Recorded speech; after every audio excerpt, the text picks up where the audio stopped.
So that's the role of the facilitator.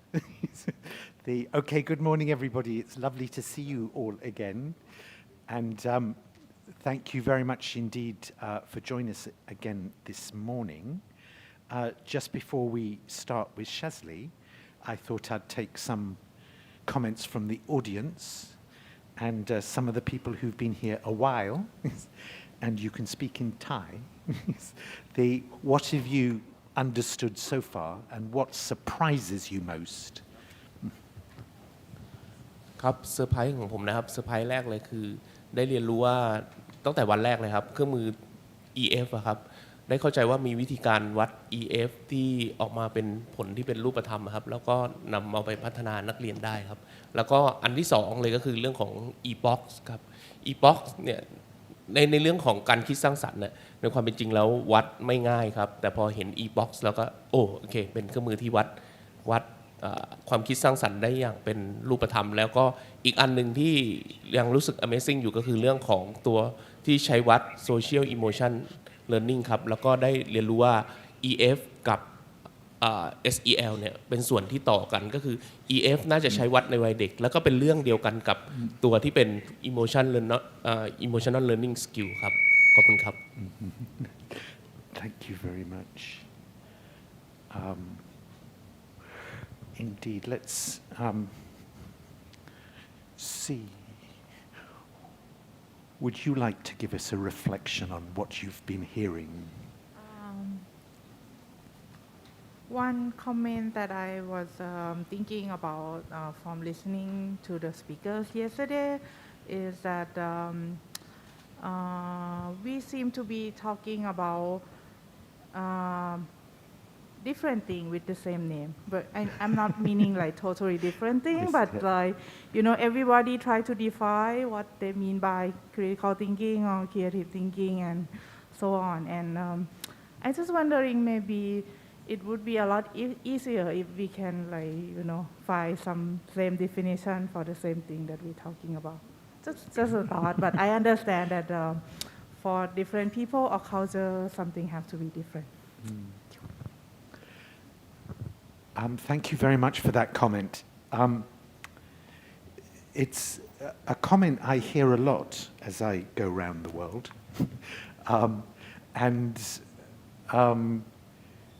And in fact, some of our presenters so far have said that what they have tried to focus on is developing a common language of understanding of what we are talking about.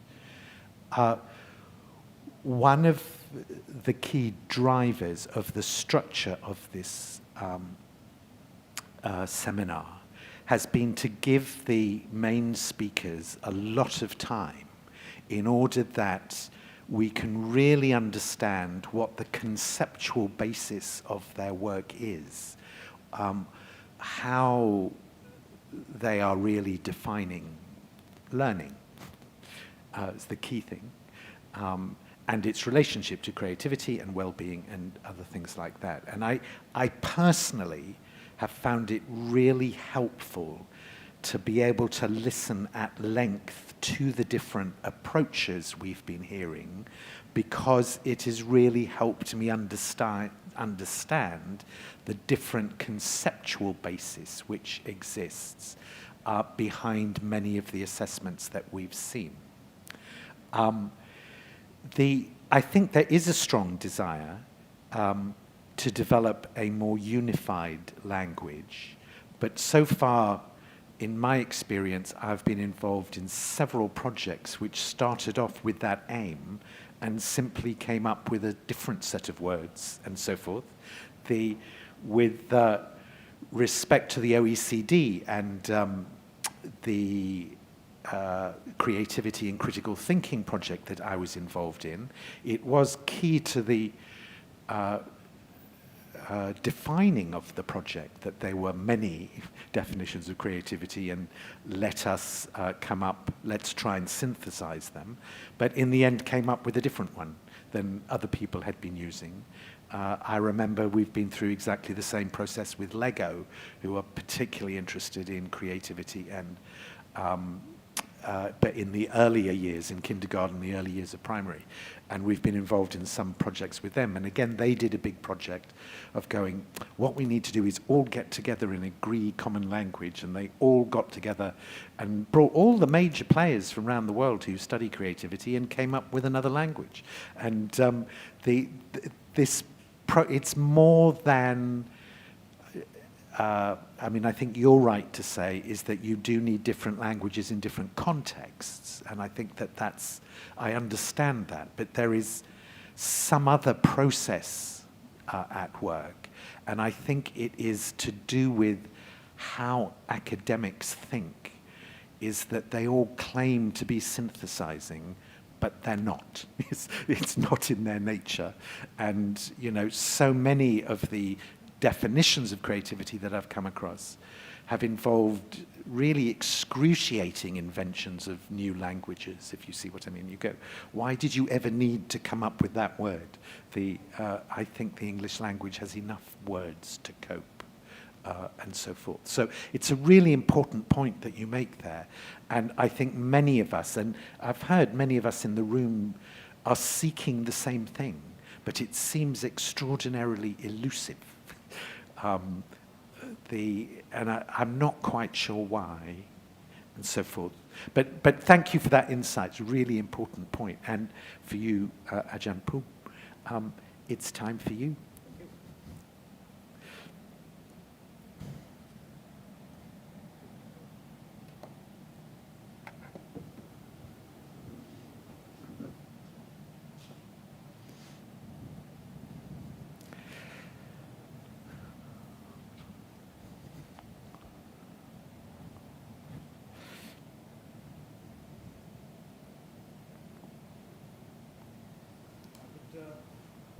Good morning, everybody. I hope everybody had a good evening. And thanks to the organizers for arranging a fantastic cultural evening last night. It was quite an experience. Also, thank you to the chairperson. And I would like to start my presentation by thanking the conference organizers for inviting me to present and to be part of this auspicious event. My name is Shazali Saval, and I'm the director of the Center for Interdisciplinary Studies of Children, Families and Society at the University of the Western Cape, and that's in Cape Town, South Africa. I'm also a member of the core group of the International Survey of Children's Well-Being, also referred to as Children's Worlds, or sometimes as ISKIWeb, and it's that hat that I wear today. Today, my presentation focuses on 3 points. The first is the concept of children's subjective well-being. The second is the Children's World International Survey on Children's Well-Being. And here I will be presenting some results from 2 of the waves of data collection that took place in 2017 to 2019 and from 2019 to 2022. And the third point that we're going to discuss today are social policy considerations that emerge from the research on child well-being. Now, I've been informed that the audience consists of different stakeholders, that they are teachers and that they are educators and policymakers, that they are researchers and academics and the NGO sector. And today I'm going to attempt the improbable. I will attempt to please everyone. In fact, there's probably one group of people, one cohort that I won't be able to please, and those are the ones that don't buy into the notion of children's rights. When I travel with my metaphorical drum, and it's the drum of children's rights, and I'm going to be beating that drum throughout this presentation. So please bear with me. So I commence my presentation by posing 2 questions. The first question is, why focus on well-being? And the second question is, what do we envisage for our children? So if we address the first,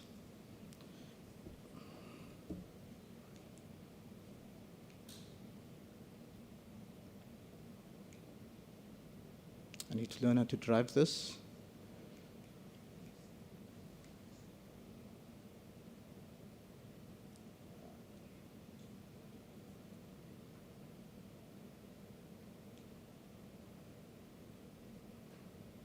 Is it the up arrow or the down arrow?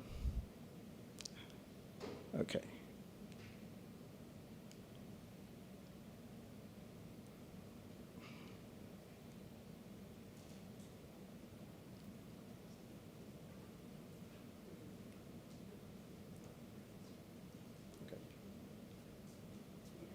Right, so the two questions. Why focus on well-being and what we envisage for our children? So higher levels of well-being is inextricably associated with improved psychosocial outcomes and improved quality of life.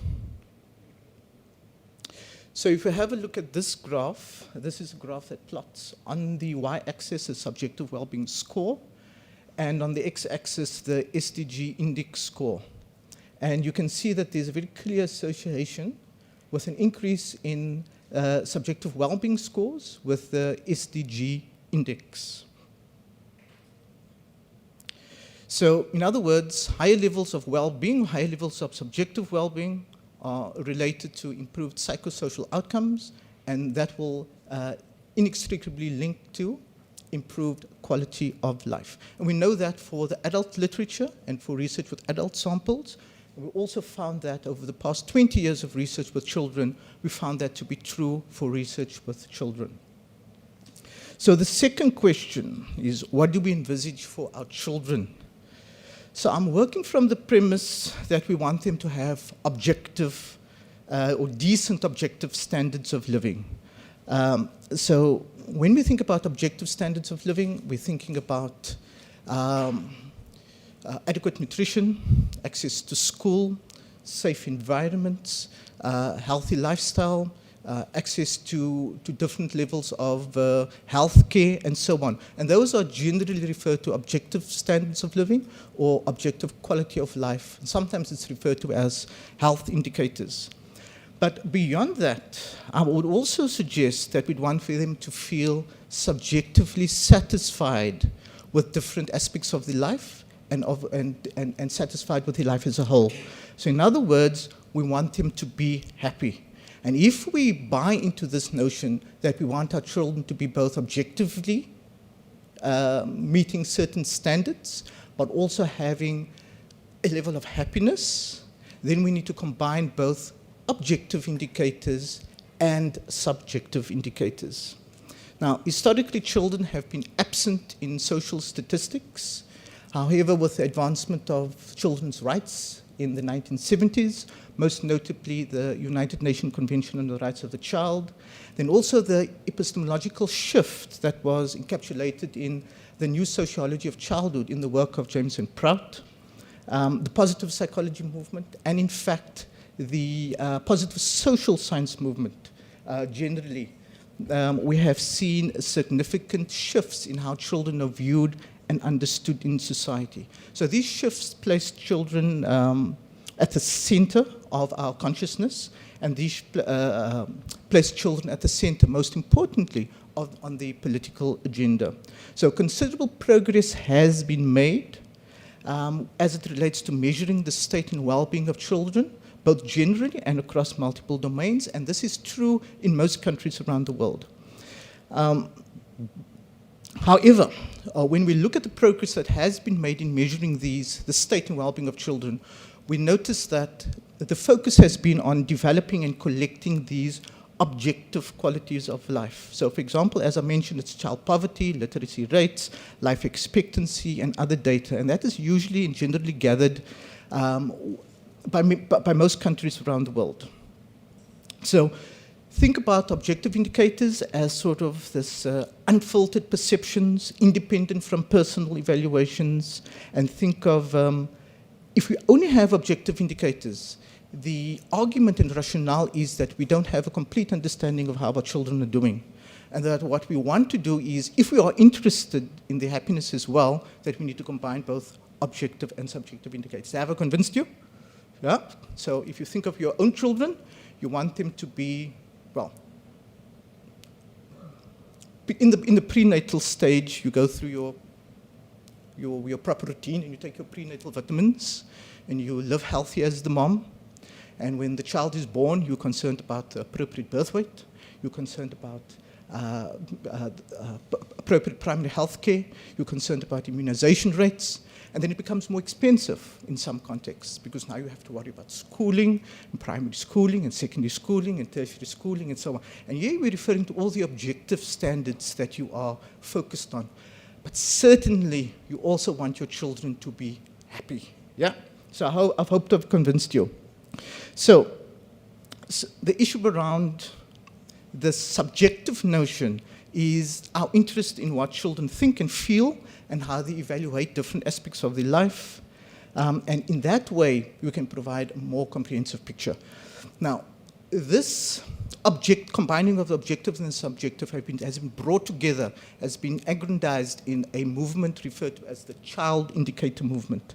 Now, the essence of this movement is that childhood is regarded as a valid structural feature of society, that children's perspectives are regarded as valid and real, that the experiences are real, that how they think about their lives are meaningful, and there is an acknowledgement within the scientific community that what children have to say and what children are feeling are valid and real. So the methodological upshot of this shift, this epistemological shift, the methodological shift is that children's transition from being absent in social statistics to being objects of social statistics to eventually being subjects or subjective perspectives are regarded as important as well.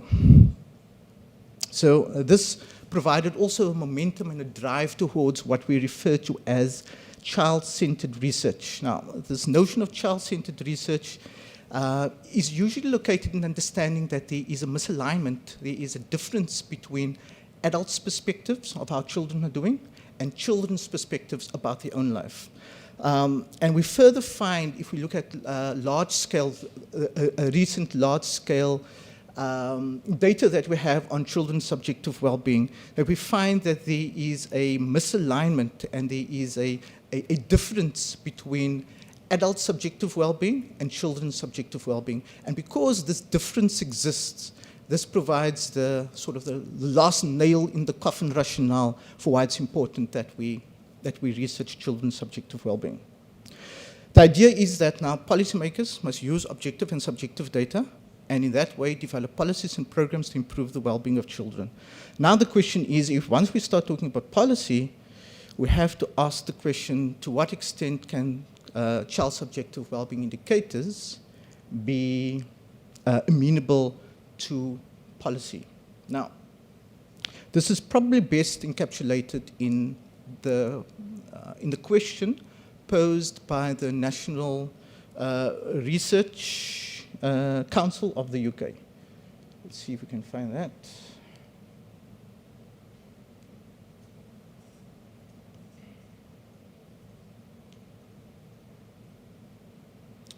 Okay, so the question is, to what extent do results of subjective well-being and subjective well-being research, to what extent does it go beyond the realm of the interesting and beyond the realm of the thought-provoking to a point that they might refocus policy or even directly inform it?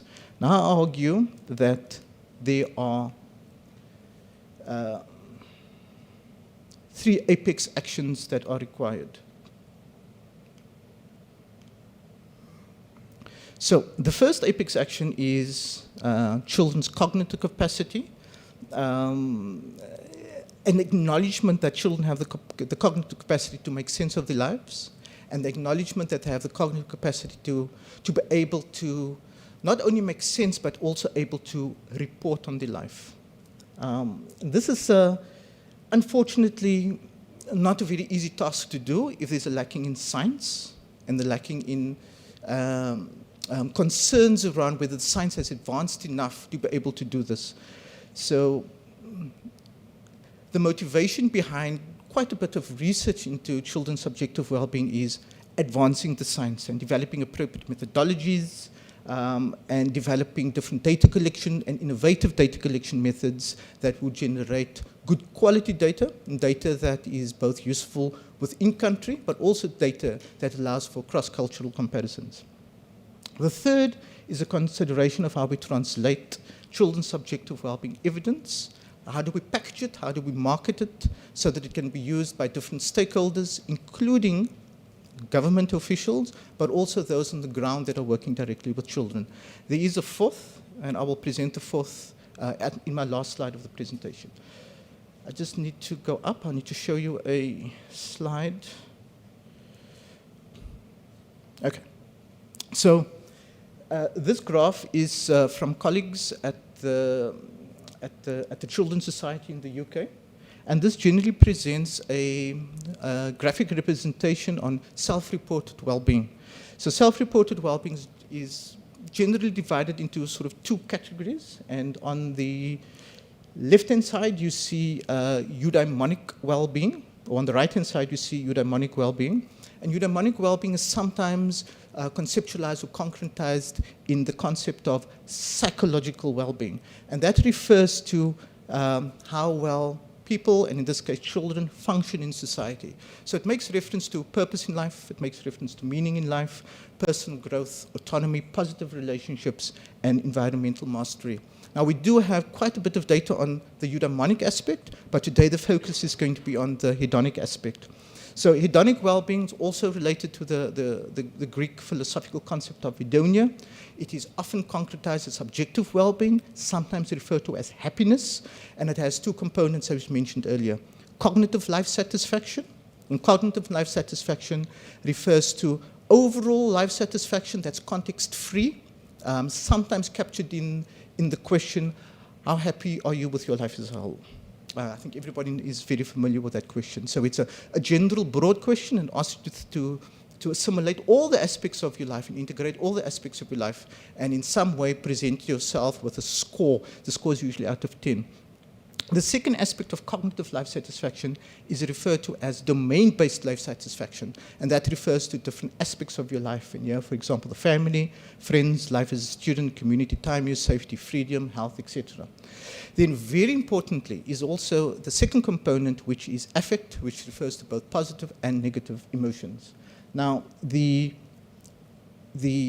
subjective well-being as it relates to children looks at the cognitive aspect as it relates to overall life satisfaction, the cognitive aspect as it relates to domain-specific life satisfaction, but also positive and negative affect.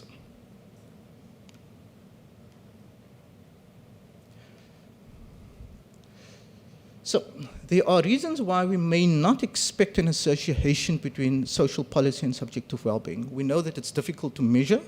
This dependent variable of subjective well-being is much maligned within the conceptual literature, and there's no real consensus on clarity on what the concept means. And I'm going to show a little bit later the different ways that the concept can be understood and how the different components of subjective well-being relate to one another. There's issues around translation and adaptation. Sometimes different words associated with different aspects of subjective well-being does not translate across different languages, and that creates a concern as it relates to cross-cultural comparisons. Adaptive preferences. This is basically concerned around what is referred to as false expectations. So in other words, someone living in very deprived circumstances or situations will identify their life as going well, and that is a cognitive dissonance response, a defense mechanism response, so that they're able to continue with their life. So, for example, somebody who's living in a constrained environment that is characterized by violence, material deprivation, and so on, would still select a high score on subjective well-being, and we're noticing that more and more. Within the adult literature, but it's also certainly present within the literature, within the research on children. Then we have transience and then acquiescence that we mentioned yesterday. This is something that we're struggling with, both within the adult research on subjective well-being and quality of life, as well as with children. So transience really refers to is subjective well-being not just a transient mood that is subject to how you're feeling on the day, and then acquiescence refers to how you select your responses as you go about thinking about the question and how you select the responses associated with that. There's the influence of personality, and there are some elements of subjective well-being that is argued, and this is not always upheld within literature, that is not amenable to social policy. Our comparative, so if you ask why we should expect an association, there's comparative evidence both at the national and the international level that policy can influence subjective well-being, especially if we find that, especially if we locate the simple relationship between objective and subjective. So if we have objective indicators that are telling us one thing and there is an alignment with subjective indicators, in other words, what we find in terms of how people and children in this case are suggesting their lives are, and there is alignment with that with the objective indicators, then there is enough evidence to say that subjective well-being is something that could be considered. In other words, in South Africa, we have huge issues around violence against children, issues around abuse and neglect, but also violence against children, and that is reflected within the statistics. When we ask children in South Africa what is the main issue that's impacting and affecting your lives, the main issue that they identify is that of compromised safety. So objective and subjective speaking to one another, and that suggests that it makes a very powerful argument to policymakers. And then, of course, there's also this legal and moral responsibility towards, if you want to know how someone is doing, then you should be asking them. If you don't have the science to do that, then you need to develop the science. Okay. I'll move on. Okay, so I'll run through this very quickly, and this is for the researchers in the room. This is the structure of children's subjective well-being, and this is where we are now in the adult literature, and generally where we are aligning ourselves in the child literature as well. So we have three components: life satisfaction, positive effect, and negative effect. And also remember that life satisfaction in itself is divided into context-free, in other words, how are you feeling generally, and then specific aspects of your life. And then positive effect, but also negative effect. So the one model suggests that the subjective well-being is three components: life satisfaction, positive effect, and negative effect, and they all are correlated. The second one is the hierarchical construct, and this is the one that we found to be the most amenable in adult literature and with research with children, that subjective well-being manifests within life satisfaction in a positive way, manifests with positive affect or positive emotion in a positive way, and then there's a negative association with negative effect, as one would expect. Then there's the causal system, that positive affect and negative affect causes life satisfaction.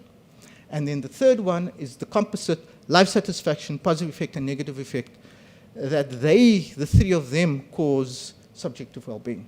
And then the last one is the configuration or separate components model: high subjective well-being, which is characterized by high life satisfaction, high positive affect, high negative affect, and low subjective well-being, which is characterized by low life satisfaction, moderate positive affect, and moderate negative affect. Now, this is modeled, this one's for you, Federico. This is the result of the confirmatory factor analysis, and this is from a sample of, I think, about 90,000 children throughout the world. And this is saying that the hierarchical model as it stands is a model that fits well statistically.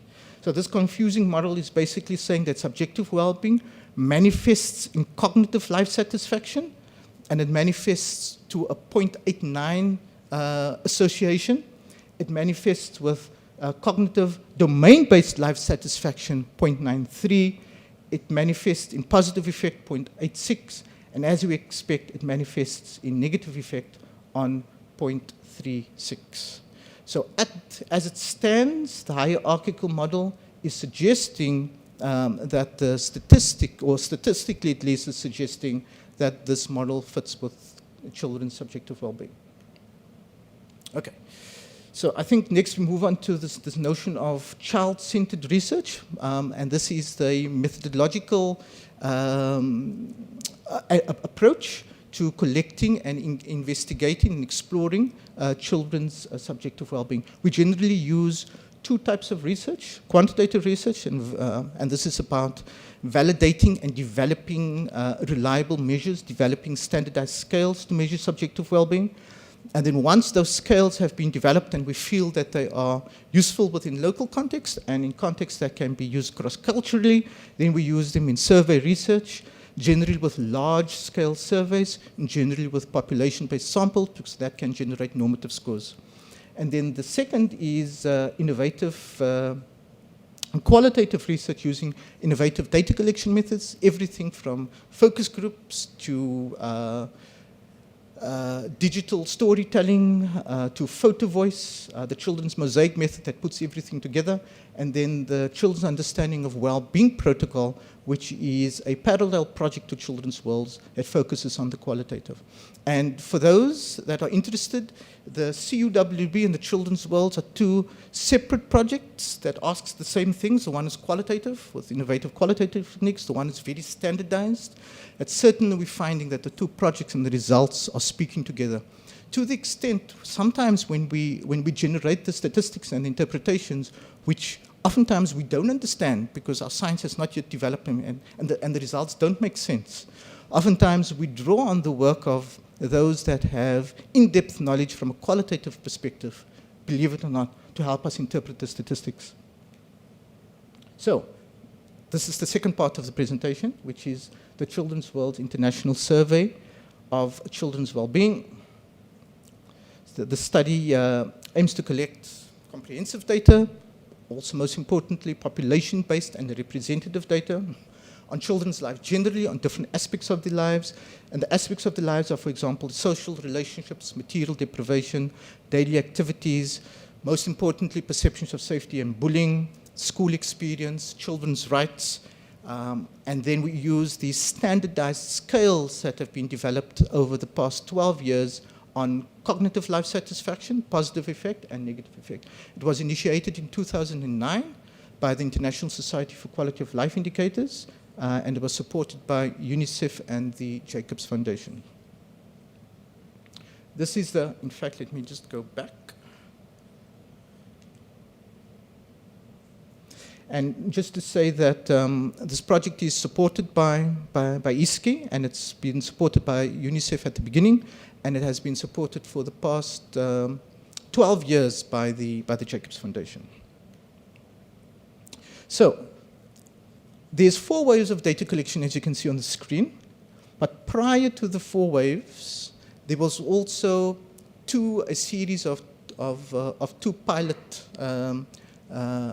data collection procedures, where an instrument that was initially developed in 2009 was then pre-tested in a group of participating countries. The results from that was then workshopped with experts within the group, including children, and the second set of instruments were developed, and only then we went into wave 1, and we refer to wave 1 as a deep pilot. And the aim of this wave was to ask one thing: does our instruments work? Is it sensitive? Does it meet the statistical criteria of reliability and validity? And then, secondary, fingers crossed, does it lead to any cross-cultural comparisons? Is it possible to compare a child in Africa, sitting at the bottom of Africa, to someone in South America, in Europe, and in Asia? Wave 2 consisted also. The first wave was 21 countries and 34,000 children. The second wave was 18 countries and 56,000 children. The third wave was the biggest, 128,000 over 35 countries. And the third wave was unique in that it was a high-quality population-based sample. And in fact, 30 of the 35 countries used national samples, and 5 of the countries used regional samples. And then wave 4 was sort of what we refer to as a random convenience sample. It was, can you participate given the context that you find yourself in? Is it possible for you to randomize and have access to children? Because remember, it is about having access to children. It's about getting results directly from children. And that was only 20 countries and 23,000 children. So across the 4 waves, we have just over 240,000 children. And I think we're proud of that as it relates to the study of children's well-being. The science has developed over the past 12 years. How we're thinking about measuring and engaging with children has developed, and there's certainly quite a few lessons that we have learned. So I'm going to be reporting on, in fact, let me just say, pause to say that this was also unique in the sense that the children that participated in this study was in the age categories of 8, 10, and 12 years old, which is also unique given the fact that earlier research were conducted with older children. And I can tell you with a huge amount of pride that it's not easy working with 8-year-old children and asking them to complete a questionnaire. So the 8-year-old children use a slightly different format. We used emoticons, and each emoticon was explained to the child, so we had a question. Sometimes there was a little vignette attached to it, and we'd ask them, of these different emoticons, which one would you select? In the South African sample, our research team, which included myself and colleague, conducted all the research ourselves. So we were well embedded within the data, well embedded in the data collection procedure, and certainly confident that there was an appropriate amount of consideration, appropriate amount of thought, even from the young children, when selecting the appropriate emoticon. Now, this is why, so I'm going to be reporting a little bit on data that I think you would find interesting. Some of the data I have disaggregated by country. And I'm also presenting a few indicators on schooling that were included within the Children's World Survey, given the focus of this conference. So, and I'm only going to be reporting on wave 3 because of the nature of the sample, and then wave 4, which is the COVID study, which I think you'll find interesting. So these are 35 countries over here, and as you can see, it ranges all the way from Albania to Vietnam. It is different areas and different regions of the world, different countries with different socioeconomic status. Where it says cities next door, those are the countries that were regional samples and not national samples. Let me just also point out that what you can do if you have money, Indonesia, West Java was supported by UNICEF Indonesia, and therefore they have a sample of 23,000. I think very proud, and South Korea is supported by the South Korean government. And yeah, and it's not a competition, but I think we are very proud that we have a national sample of over 7,000 children that participated in the South African sample. So there is a sampling protocol that's sent out. This protocol needs to be completed by country research teams. The protocol is then sent back. There's an international coordinating committee that looks at how the sampling protocol was generated. It looks at, does it align to the terms of reference of the protocol that was sent out? Does it align to how other countries were doing it? And then some changes and recommendations were made so that we are confident that the sample met the criteria for population-based and representativeness, and also that it allowed cross-cultural compatibility. It's not perfect, but I think this is the best that we can do. This is the wave 4, 23,000 from Albania, and then from this region we have Bangladesh, we have also Indonesia, South Korea, and Taiwan, just over 23,000, or just under 24,000. Okay, so what I've done was I've overpopulated the slides because the slides are being shared, and so I can move quickly through this. If you find this interesting, you can read how we've made the decision to proceed with the COVID study. And I think what's unique about the COVID study, wave 3 just ended in 2019. And we were patting ourselves on the back, job well done, taking a deep breath. Everybody was exhausted. And then we got the email, you have to lift yourselves up and you have to go again. And I think this was very, very impressive after coming through a very tough study that included a huge amount of data collection that was financially exhausting, that was physically exhausting, to lift yourselves up and go again under very difficult circumstances. So the fact that we had 20 countries participating, the fact that we had just under 24,000 children, I think it's quite impressive. Okay, so I did mention this. We developed our standardized instruments, and these instruments were developed along with a core group of experts. I must say that the instruments, as it relates to the subject of well-being, standardized instruments were ones that were adapted from those with adults, but also the ones that currently existed. For example, the Personal Wellbeing Index School Children that was developed by Robert Cummins. So we used those, we piloted and adapted it within individual contexts. Went through user ITC guidelines for adaptation and translation. And what's unique to the Children's World Study, and what we're very proud of, that children themselves were involved in the cognitive testing of the instrument. And some of the items in the scales are ones that children felt needed to be added. Children also contributed to the scale response options, and they also contributed to whether it needed to be on a verbal scale or a numerical scale. So the same thing as with the protocol, this is very difficult to do. You send it out to 35 countries. They go through the process of translation adaptation as it was guided by the ITC, International Testing Commission. There's a few templates that needs to be sent out. It gets sent back to a core group, and then the core group goes through each question and then generates an acceptable or a review or revision protocol where the countries then need to adapt the questions even further. So it was very, very stringent process. And this was all coordinated by one committee. And this committee also managed, once the data were collected, they managed the data cleaning and the data weighting protocols. So for wave 4, for the COVID, we used the wave 3 instrument as the baseline, but we also included instruments and questions that were developed at that time by other researchers in the field. So the wave 3 was exactly the wave 4 was exactly the same as wave 3, except it included more questions or more items around COVID, so that, of course, we could look at the impact of COVID.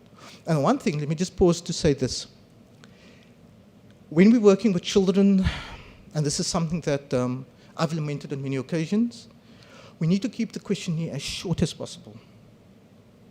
So whenever I mention that, then the director of the study would say, yes, we need to get a group together, and this group needs to go into a room, and they need to cut. They need to be aggressive, and they need to cut items. So that's nice because it's nice to have many items. It's nice to have items on material deprivation, on psychological well-being, on subjective well-being, on different aspects of the life. But when you have a 16 to 20-page questionnaire, it becomes very difficult to work with children in that way. Remember, it's self-report. Children need to complete it themselves. So whenever we went into that room to cut the questionnaire, we came back with a longer questionnaire. So the idea was then, well, let's just stop doing it. But it does impact. There is a cognitive load that does impact how we engage with children. So, okay, so I'll just run through the slide very quickly. Let me start there by just reminding everybody that children were involved in the development of this questionnaire at each stage. And there was cognitive testing with children where the brief to them was, please help us make these questions or put these questions in a way that other children of your age can understand.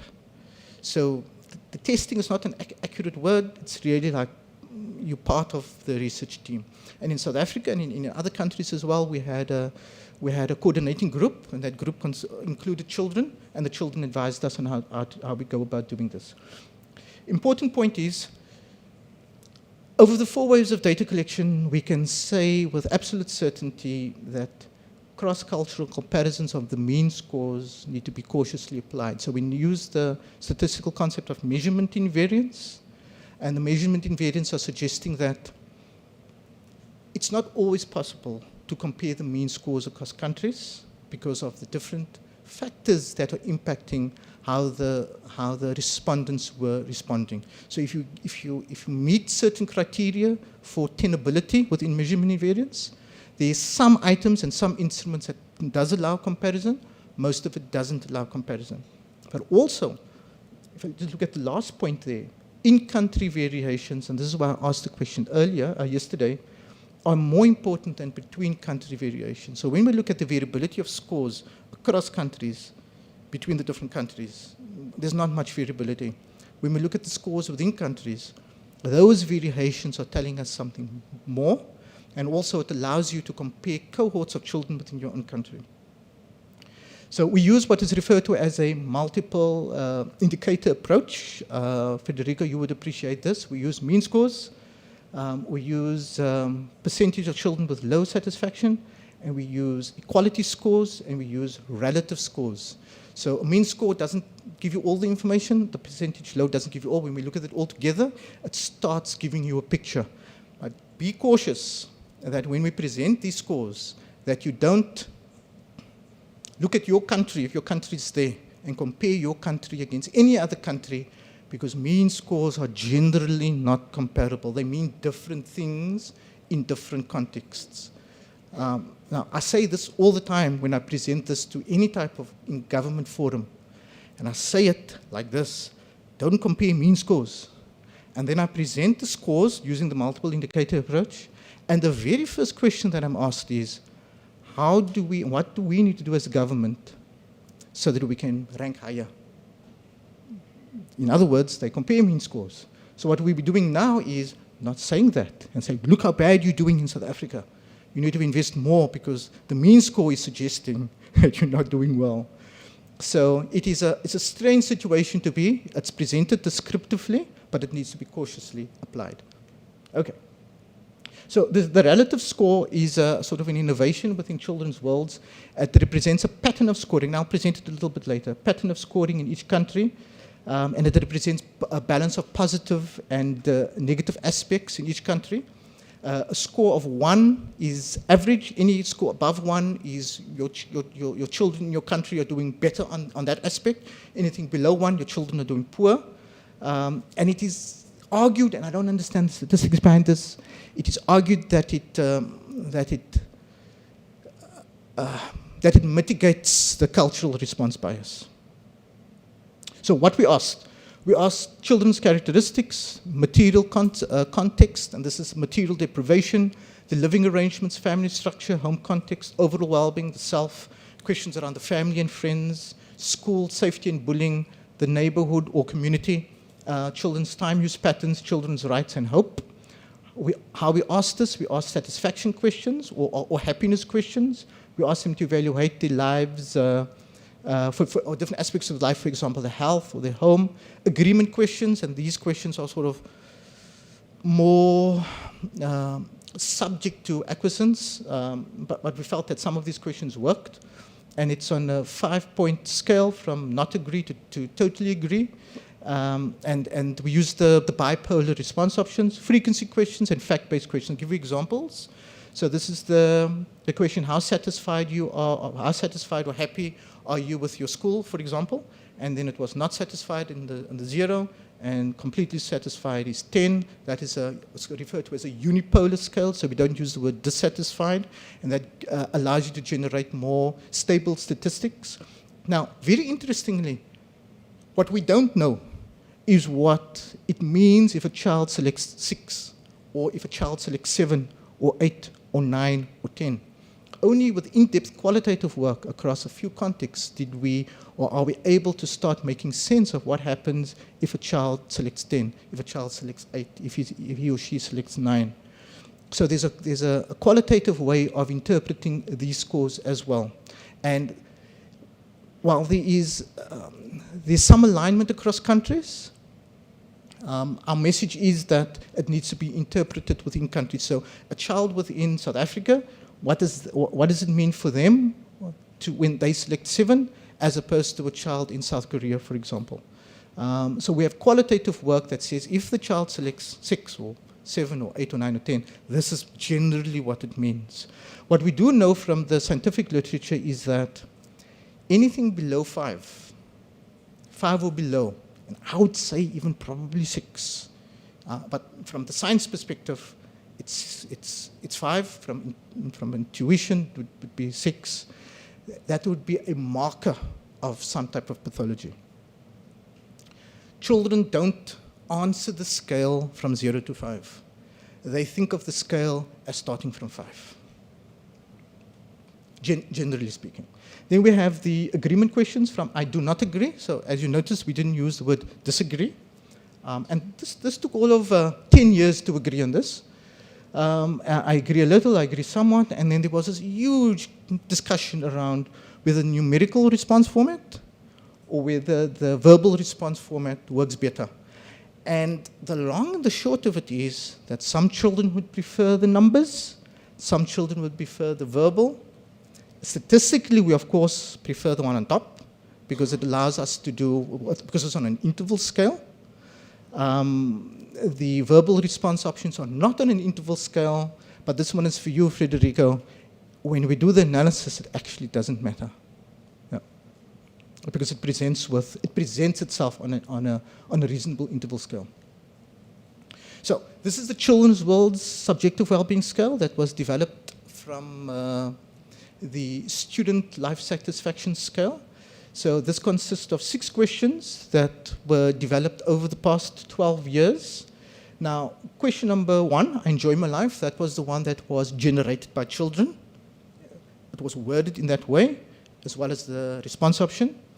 I like my life, and I'm happy with my life. Those were the questions that's in some context around the world. There was consensus between large groups of children that they would like. They generated the questions, and they wanted those questions included. My life is going well is part of the SLSS. I have a good life is part of the SLSS, and the things that happen in my life are excellent. This question is from the adult version. And this is the one instrument, so this is context-free life satisfaction. So it is not making reference to any specific aspect of life. And we found that this one allows for the most cross-cultural compatibility, but not on all the items and not across all countries. Okay. This is the Children's World's domain-based subjective well-being scale, and this was developed from the brief multidimensional students' life satisfaction scale and the personal well-being index. And we combined, after many years, we statistically showed that we are able to combine more concretely worded items with more abstractly worded items. So this is on a satisfaction scale, and it asks how satisfied or how happy are you with different aspects of your life. And if you will see that within certain contexts, as the children answer this, the ease of thought process that goes into it. But we have noticed that children start from 5. They don't look below 5. And it's our responsibility to make sense of what 5 means. Now, previously, if you're working with adult literature and everybody answers 10, then that is referred to as a response set. But when children answer 10, it may mean that's what they're feeling. So it's a different way of interpreting the data. So, and we took a broad approach. So if on all the scales, children answered all 10, then we'll flag that as a case that we need to look at more cautiously. So these are the different aspects of life, and we've decided to leave this list because we suspect that if we're going to go into a room and say what other aspects of life should we add, it's very likely that that list is going to improve. Now, if you look at, for example, your life as a student, this is probably an important indicator for this conference. The idea there is that the child needs to assimilate all aspects. And we found that the item life as a student, in fact, works better than how satisfied are you with your school. So life as a student makes reference to the issues around learning. If you ask them satisfaction with your school, there was a tendency to look at either the physical structure, or there was a tendency to look at, for the results to be biased by relationships with his schoolmates. Yeah. So that's the Children's World's domain-based. This one we're not happy with, or I'm not happy with. This is positive and negative affect, happy, sad, calm, stress, full of energy, and bored. This was developed from a positive and negative effect scale, and it includes different items on positive and negative effect, or what is referred to as activated, deactivated, and a neutral stance on positive and negative effect. It's on an intensity scale, which I disagree with. It should probably be on a frequency scale, as some authors are arguing, but the debate is currently raging which one works better, and this is currently what we have. But I suspect that we're going to increase the number of items in the next round, because positive and negative affect are very important components of subjective well-being, and we're going to have to see how we change the response option. Okay, so selection of findings. Okay, so this is the table that you shouldn't look at. That you shouldn't look at the mean scores. So Albania. I don't know if there's anybody from Albania here or in the broader audience. This is wave 3 prior to COVID, very importantly.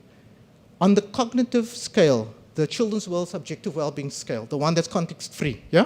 And this is an example of the multiple indicator approach. Albania, 9.71. Vietnam, 7.94. It may be that there's a cultural response bias, because if you look at the countries that are at the bottom end of the mean table, Vietnam, 7.94. Hong Kong, China, 8.09. Nepal, 8.22. South Korea, Taiwan, Malaysia. And if you take out Belgium and Bangladesh, or you take out Belgium and France, in the top 10 we have 8 countries from this general region. And we suspect that there is a cultural response bias. The argument is that children from this region are culturally bias is not the right word, culturally located to not answer in extremes. Now, this is for interpretation to take place within your individual contexts.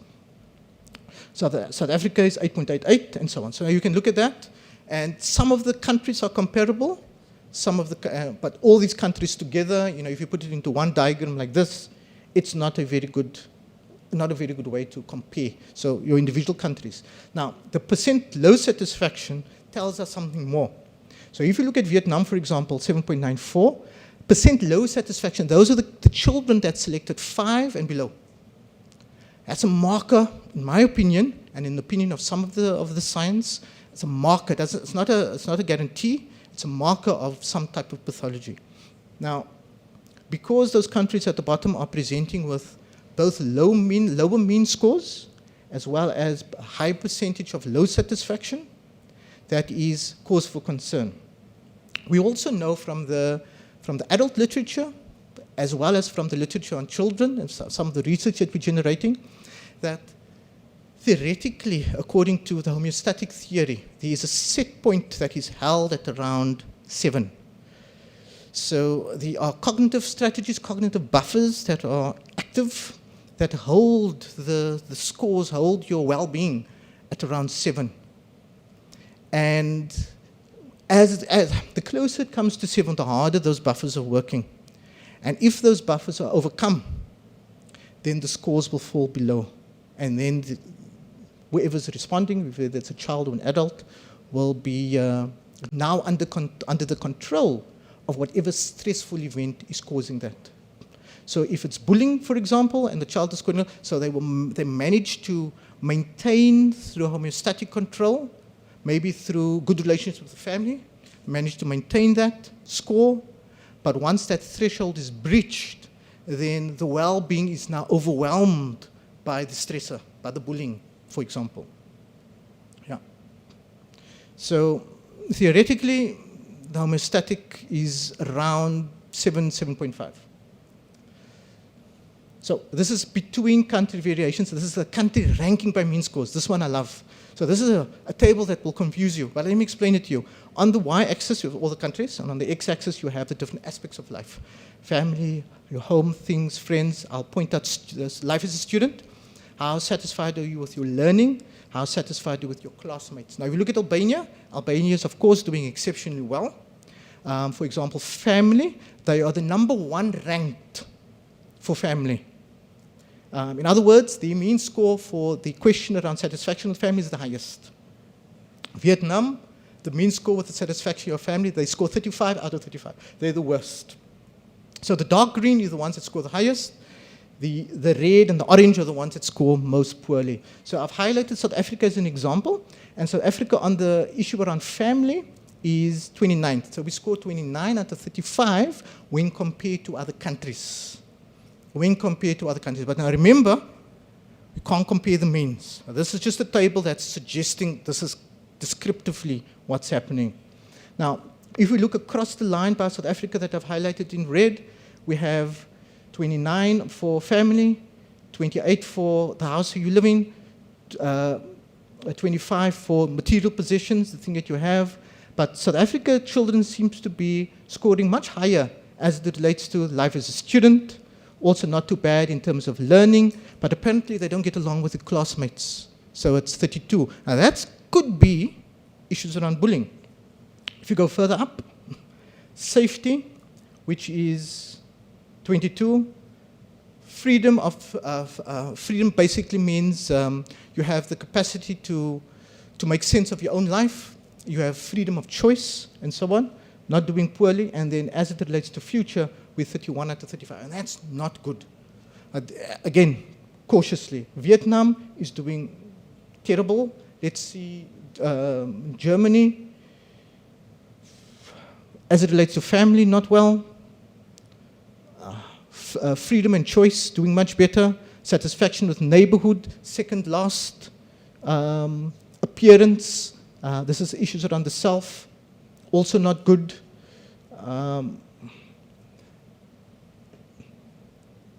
Looking for another country. Hong Kong is also quite red across all aspects of life, and they're scoring lower. But again, you need to be cautious how you interpret it. Now, let's go to the relative scores. So now, let's go back to South Africa. So the reason why I highlighted this in red was this was a presentation we done for the BRICS nations and some countries in Africa. But if you look at South Africa, remember South Africa scored very poorly on family. Now look at this relative score. Now any score of 1 means it's neutral. Any score higher than 1 means they're doing better on that aspect of life. Now, and it looks at the aspect of life in relation to well-being, in relation to other aspects of life. So for family, South Africa is doing 0.98. That is below what is acceptable. Now, if you look at that, along with the mean table that says South Africa scores second last on family, we can start to gather confidence that this multiple indicator approach is starting to tell us a little bit more. Now, when you combine that with qualitative data, and we find out that through our qualitative research that issues around family structure in South Africa, issues around family relations in South Africa are not good. We can now start to have even more confidence when we provide policymakers with advice and recommendations of what to do. As it relates to this conference, life as a student, again, life as a student, South Africa's children scored better. And certainly we scored 1.07. They're happy with the learning, 1.05. And look at classmates. It's again lower. And if you look at how it ranked in the mean scores, it was also lower. So these two tables are starting to speak to one another. So now we know in South Africa that we need to activate the school system to be able to, and we also know this from qualitative research, that how teachers interact with children. Teachers are seen as a proxy parent within the South African system, and teachers play a very, very important role. Even in the context of poor family context, teachers are then able to contribute to maintaining children's subjective well-being and overall well-being. So the role of the school for children in South Africa, and in fact we found for other low and middle income contexts around the world, is absolutely critical. However, if teachers are not well trained and only trained on the content aspects and not trained in terms of how to engage with children at the level about well-being, then we have a concern.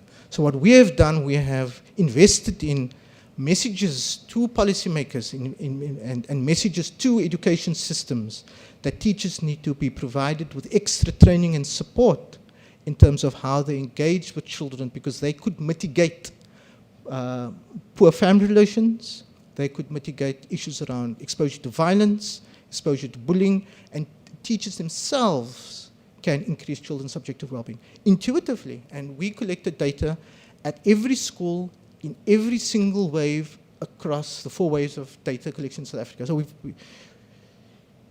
for wave 3, for example, there were 71 schools. We could intuitively go into a school, speak to the principal, speak to the teacher, and then nearly accurately predict what that overwhelming scores were going to be just by the interaction with the teachers. If you have a principal that's involved, if he or she is excited about the work, speaks well about the school, regardless of what the school looks like.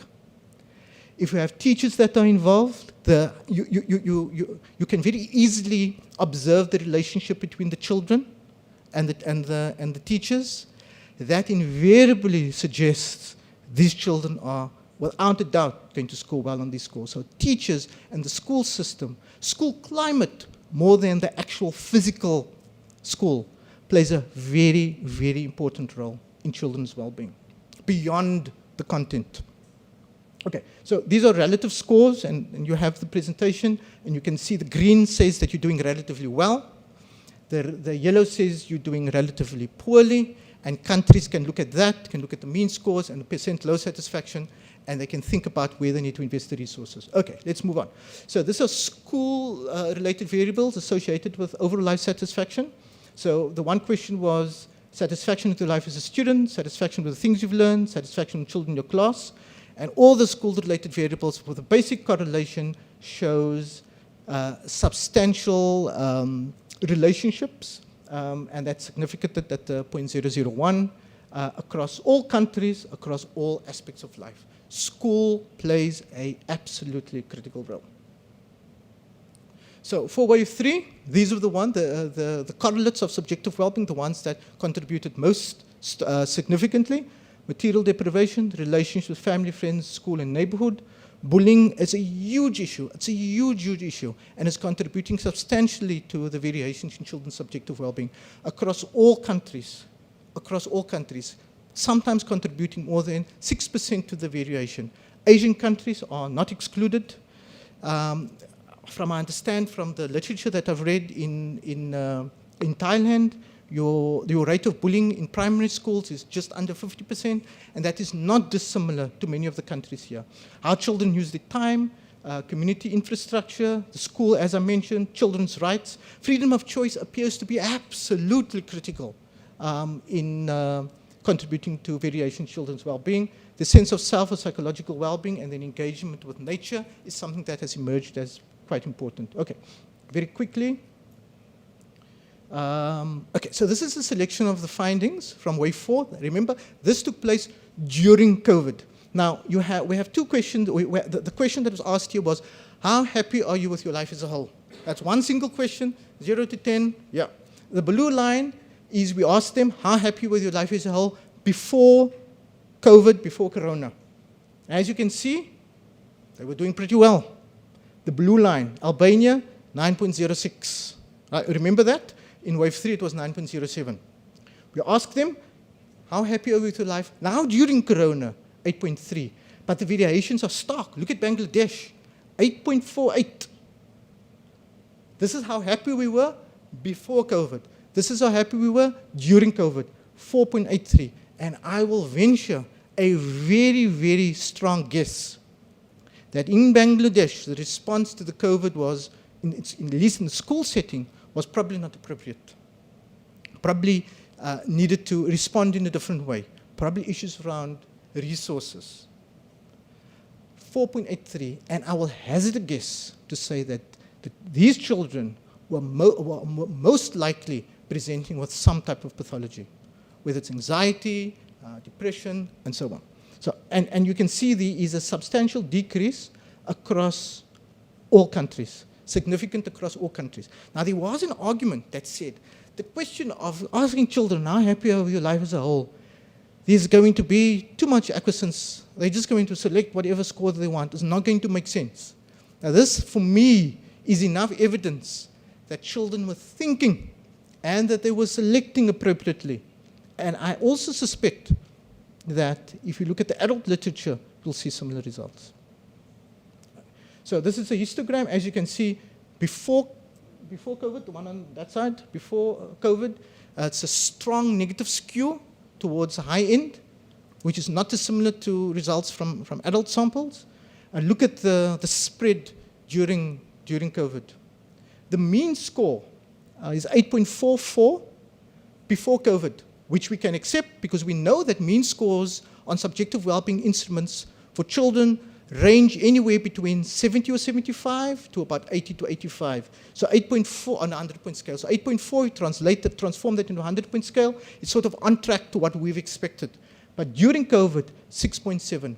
Now, from a theoretical perspective, the homeostatic threshold that was set point that was holding well-being at 7, it's breached. And the stressor, in this case COVID, probably along with many other stresses that's associated with COVID, has breached the well-being threshold and is now controlling how children think about their life. Okay.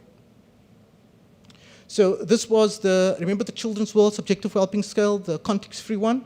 This is the mean score during COVID, 7.95. And before COVID, it was 8.47. Germany at 7.5. Romania is doing well. Albania is doing well. But overall, the average has dropped. And again, if we look at Bangladesh, 6.73, below 7, it is likely a marker. It's not a confirmation, a marker that is of some type of pathology. South Korea, 7.1, Taiwan, 7.1. Yeah. Satisfaction with learning at school. Okay, so this is an interesting one, right, in the context of this conference. We have, let's look at Albania scoring well again. Before COVID, that's what the score was, 9.2, but during COVID, 7.1. Where are the most outstanding results? So Germany not doing well at all.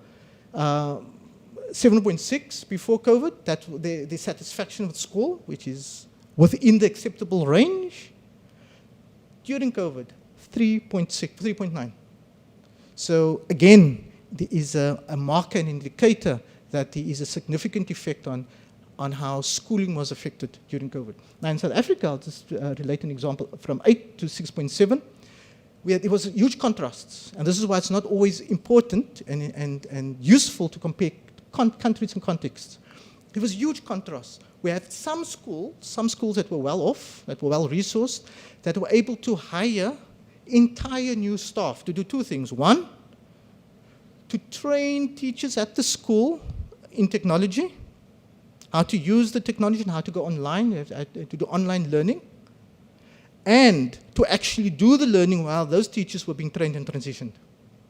Other schools in poor areas, for example in rural areas, when the lockdowns took place, other students, the ones that were well-resourced, were learning. Those students were doing absolutely nothing. No access to learning at all during that substantial period, which means that the overall well-being as it relates to learning has been compromised. But in the qualitative research that we've done with the students, something very strange emerged. The students at those schools were saying that they spent more time with their family, which was good, and there was also a reconnection with nature. They spent more time outside, they spent more time swimming in the river, walking in the forest, and it was this return to idealized childhood. But also realization that we were falling further behind as it relates to school. So that was a unique experience. And I think it's probably the message is that it's nice to do these comparisons across contexts, but it's also very useful to look at your in-country context. Okay, we'll move across quicker. Relationship with friends. The blue line is before COVID. The green line is during COVID. And as you can see, relationships substantially decreased. Now, the one aspect, I'm not sure if it's in this presentation, that we found contributed substantially to mitigating or mediating the negative impact of COVID on children's well-being was relationships with family. So those that had stronger and not family structure, even if it was a single-parent family, the relationship you have with the single parent, the relationship you had with your family was a strong mitigating factor or buffer against lower well-being. Okay, quick summary of the findings and then we can conclude. So we know children's daily lives were profoundly affected by COVID. Most countries, we know children had to stay home. There were some countries where schooling continued. There was substantial variability across countries, both in terms of school attendance, but also the education and learning. Access to technological devices was a huge issue. As you can imagine, countries that are high-income countries were able to activate more technological advances in teaching and learning. Those that weren't, and in some countries, as in South Africa, there was some have and some don't. Generally, children reported that they were able to continue learning from home. In most cases, in some cases not, but there was a huge variability by country. And some children felt supported by family and friends, and then again, when there was no access to teachers, those that were or felt supported by family and friends done better at or had a greater outlook for the future, and also felt that their well-being was better maintained. And then, of course, the profound graph, we found that children's satisfaction with learning decreased from before and after COVID. Relationship with friends and family were critical, as I mentioned earlier. In some of the disaggregated data that I looked at, we found that the relationship with family was even more important than the relationship with friends.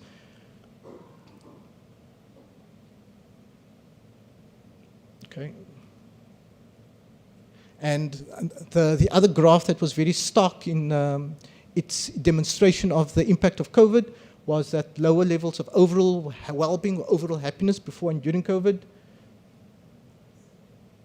And interestingly enough, there was sort of less extreme scores during COVID than compared to wave 3. Okay. Now, let's think through what the key messages and implications for policy are. So the first broad message, children's lives are affected differently, different ways, but also differently depending on the context. There were some trends, there was some variability. The mechanisms to which it was affected, we don't know yet. We will, through further engagement and analysis of qualitative data, be able to make sense of some of the mechanisms, and this is going to be important if we hope to make sense of our response if anything like this happens again. We know that again, we urge readers we urge the audience to prioritize in-country variations, and we should invest in understanding the mechanisms from within the own country context. Even though it's nice to look at the league tables and the comparisons across countries, the focus should be in-country. Second broad message, the long-term effects are unknown. We're now returning to pre-pandemic levels, but we are not sure what the impact of COVID is in the new context. So we have a pre, we have a during, and there's debate on whether we are in the after or if there's a lull period and something else is coming. What we do know is that there is a direct impact on children's life, and it's not a downstream impact. It's not through other mechanisms. The impact is directly on children.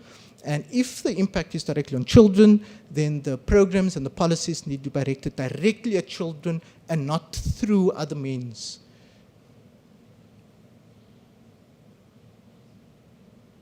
Yeah, so it's not demonstrating a clear link between the macroeconomic context and well-being. Right, and the third broad message, yeah, so this is what I mentioned a day or so ago, that there's this tension between allowing children's voices to be heard and meeting the criteria for children's rights, and different sort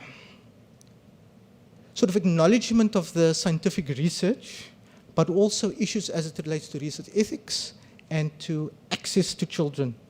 So really one message that we've received across all country teams is that we need to be able to negotiate the bureaucratic processes that would allow us to give access to children so that their voices are being heard. Because we have this tension between, we have on the one hand, we We have legislation that says children's voices should be heard, and all countries except one have ratified the convention. But on the other hand, we put in bureaucratic processes that doesn't allow that to happen. So we're not saying do away with ethics, we're saying that the ethics need to be considered in a different way.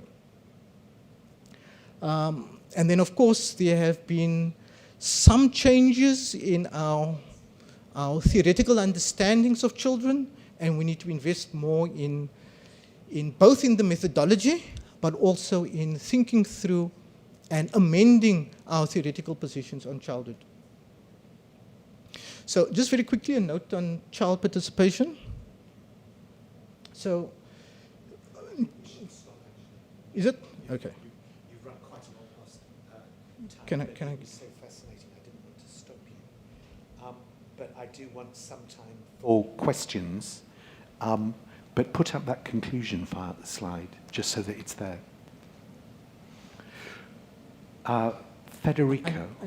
I need to just mention the fourth aspect, which is, so you can read through what the greatest challenges are, but the fourth aspect is really important, and this is towards what we refer to reconsidering children's value position in society, and it's about what we refer to as the actualization of a child-conscious society, and we ask two questions here. We need to reflect on the value position that we ascribe to children in society. So in other words, we don't think about school readiness and give children a test to say, are you ready to go to school? We give the test to the school and ask, are you ready for the kids? Are you ready for the children? And it's reflected in these two positions. Do we value children as valued members of society and childhood as a valid feature of society? It's a moral question, it's a philosophical question. And then the second one is, do we value their capacity? Do we feel that what they're telling us is real and meaningful? And is the science there? And that is the ontological question. But from our perspective, I think the last message is, and the question, how do we move towards actualizing a child-conscious society? Sorry for stealing that. No, there's a fundamentally important points, and they drive my life. I had an opportunity once to design and lead a 2-day workshop for all 167 school inspectors in Ireland. And the school inspectors in Ireland are particularly powerful. And I got some 14-year-olds to design and lead some of the workshops for the inspectors. And the theme was exploring the connection between creativity and learning. The children, the 14-year-olds, were absolutely brilliant, and that fundamentally changed the entire attitude of all 167 inspectors subsequently, because they thought, oh my God, if 14-year-olds are capable of leading activities which help us to better understand the relationship between creativity and learning, we have to fundamentally change what we inspect. And so I agree with you. Questions? Federico, let's start with you. Thank you, Shazli. I'll admit I did not know this project before starting working on preparing this event, but as soon as I found out about it, I kind of wanted to learn more and more. And just like, I think you did a brilliant job in this presentation, giving us some main findings, but the breadth of your instruments really makes the researchers want to know more. And I liked it so much, I will try to challenge it. So, the first question is the table with the rankings. I had the impression there was not that much variability in rankings within countries. Some countries did, the ones you pointed out, but some countries didn't. Like Albania was 111, 111, 110, 111. And many had sort of a stable ranking. So what can policymakers get from that table? And the following table on the relative rankings, of course, my eye fell on Italy. And Italy was the only country in the table without a single color. So Italian policymakers should be just, yeah, we're fine, we're happily in the middle. What can they take away from a message?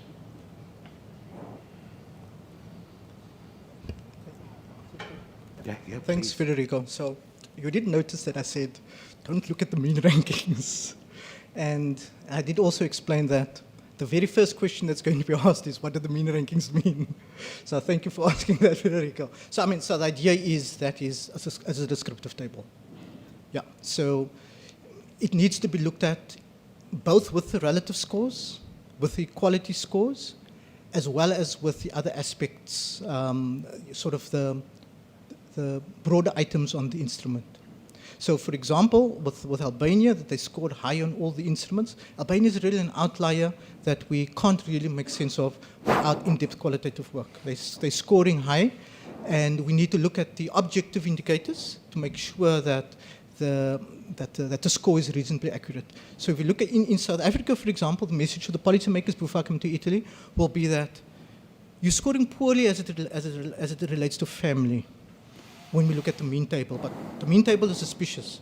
But when we look at the relative score, it's also scoring relatively poorly. So you need to invest some type of research, some type of energy, resources into improving family functioning, family cohesion, family relationships, so that one can be improved. Now remember, the relative score, it is possible for a country to be green across all of them because you're not ranking against another country. You're ranking within different aspects of your life. So that will be the one message. So Africa is doing better at school, and there is a higher level of agreement in terms of the relative score that children are happy with their life as a student. So the message there to policymakers is that you need to activate the school context to be able to engage or to be able to use the context where the teacher or the institution of school to improve children's well-being, because children are aligning to the context of school. School is an important aspect of the life. It's an aspect of the life that's making them happy, and you can invest more in that, because if you improve school, if you improve this one year, it's likely going to have a bottom-up effect and improve overall well-being. And if you improve family, which is problematic in our context, it's likely going to improve overall well-being if you look at it from a bottom-up perspective. With Italy, the results are, of course, a little bit more. So I hope that makes sense. So if you look at the relative scores, you look at how it percent low satisfaction, look at the mean scores, and that will then tell you which aspects of your life. Now, what you can't do, you can't improve overall well-being. Some people say you can. I would probably say it's very difficult to do. What you can do is improve different aspects of the life, and then from a bottom-up approach, that will improve overall well-being. So with Italy, I didn't see the data, but I suspect that what you'd want to do, you'd want the different aspects of the life to focus on the ones that's perhaps not, from the relative score perspective, not doing well, and invest resources into that. Now, initially I thought, focus on the red in terms of the relative score. So some of my colleagues are pointing out, yes, but the green is also telling us you're doing well there, and you can activate that to even improve it a little bit more.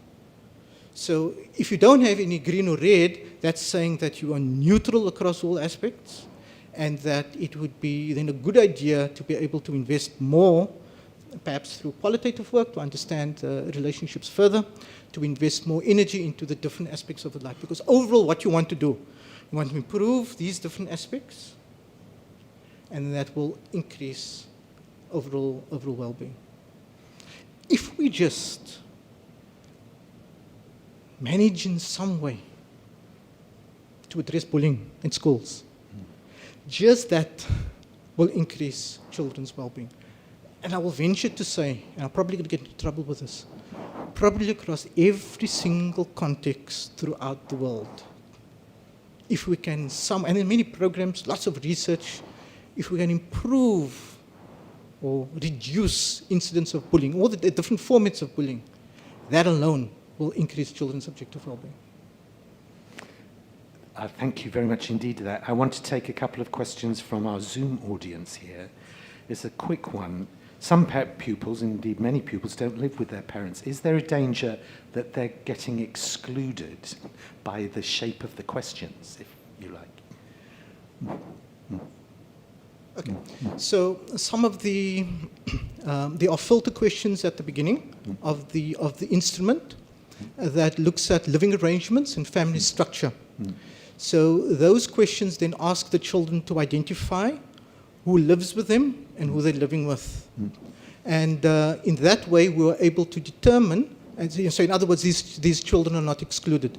It asks them, who are you living with? And within the questionnaire, within the instrument, it could be grandparents, it could be extended family, it could be foster family, and in that way, we're still able to capture that. And I must say, from an overall perspective, family structure is important, but family relationships way more important than family structure. So were you able at all to look at whether there was negative or positive correlations between not living with your parents and family relationships? I don't have that information offhand. Yeah. It would be interesting, though, Yeah, wouldn't it? I can give it to you in a few minutes. No, that's absolutely fine. What do you see as being the relationship between well-being and learning in the future? Well-being.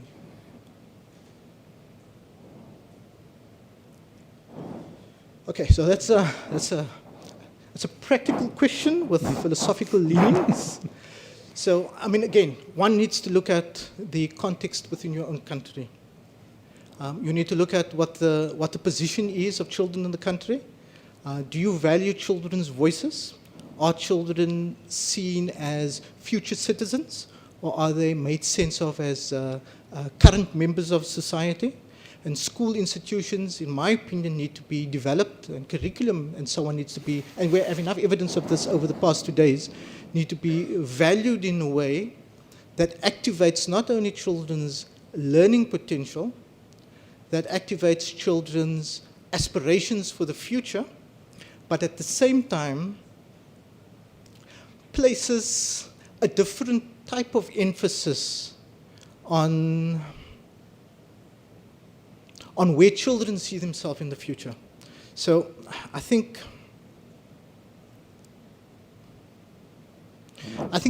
while there's a very clear relationship between academic performance and children's well-being, the idea is that the school context is actually more important, or the school climate in terms of children's well-being is actually more important than the actual achievement score.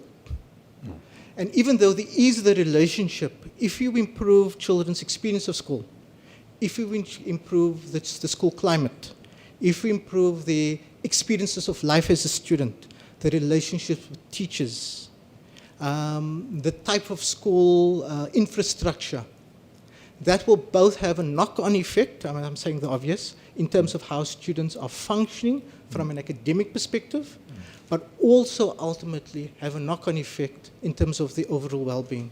So the issue around learning is intertwined with the relationship with the school and as the institution. Now here's the kicker. In South Africa, for example, so in other words, you have to look at your country context. South Africa, for example, we know we have issues with family relationships and family cohesion. So the teacher becomes the proxy, so more effort needs to be invested there. In other countries, that might not be the case. But regardless, if there is synergy between family life, between the school, that will then ultimately contribute to increased scores and increased sense of well-being across the board. So I think the take-home message is family relationships absolutely critical for learning and for long-term and overall well-being. But also, within your specific contexts, it's very important to identify the role that the school as an institution can play and the individual teachers. And this points to a range of issues in terms of teacher training, beyond the content curriculum, and it probably also points to, and teachers like it when I say this, but the education departments don't. Pretty much in our work, as it relates to children, the most important people. And the remuneration needs to be much higher because they play a number of different roles. Thank you. I buy that. Yeah. Right at the beginning, you distinguish between hedemonic and eudaimonic well-being. And this, to me, is fundamental. importance. You spent quite a lot of time looking at the hegemonic indicators in this presentation.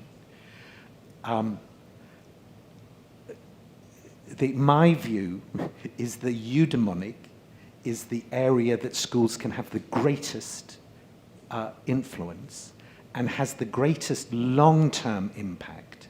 You mentioned in the hegemonic side that one of the problems is transience. I have a 3-year-old grandson, and his life satisfaction is absolutely extraordinary, as it varies 5 minutes by 5 minutes. And at 1 minute he's absolutely happy, and the next minute, for reasons we don't understand, life satisfaction is virtually zero. And that continues with people as they go on. And for instance, in family relationships are incredibly volatile, and it depends what day you ask them on how they're getting on with their mother, because the next day it could be absolutely bliss again. But eudaimonic is long-term, and it's about giving children agency. And that is what I think schools can fundamentally change in how they run their schools. Yeah, I agree. So we do have data on the eudaimonic well-being component, and the data was inconclusive in wave 3. And we found that it was more challenging to use certain standardized measures of eudaimonic well-being, because you're asking about purpose and meaning in life. You're asking about how you function within society. You're asking about issues around autonomy. So it became more challenging to be able to develop instruments that were valid and reliable enough to be to work with children across the 18 and 12-year-old. We managed to include it in wave 3 for both 10 and 12-year-olds, and some countries included it only as for 12-year-olds. And the preliminary results are suggesting, as you can imagine, a very strong relationship between eudaimonic well-being and subjective well-being. Some confirmatory factor analysis is saying that they could possibly fit onto the same super construct, a second order factor. But I think the challenge is to be able to standardize those ways of collecting that data for younger children. In other words, the science hasn't caught up yet. So for 12-year-old children, we're reasonably confident that we have an instrument that works. In South Africa, it works for some 10-year-old children, but not all 10-year-old children. Cross-cultural comparisons are absolutely, at this point in time, not recommended.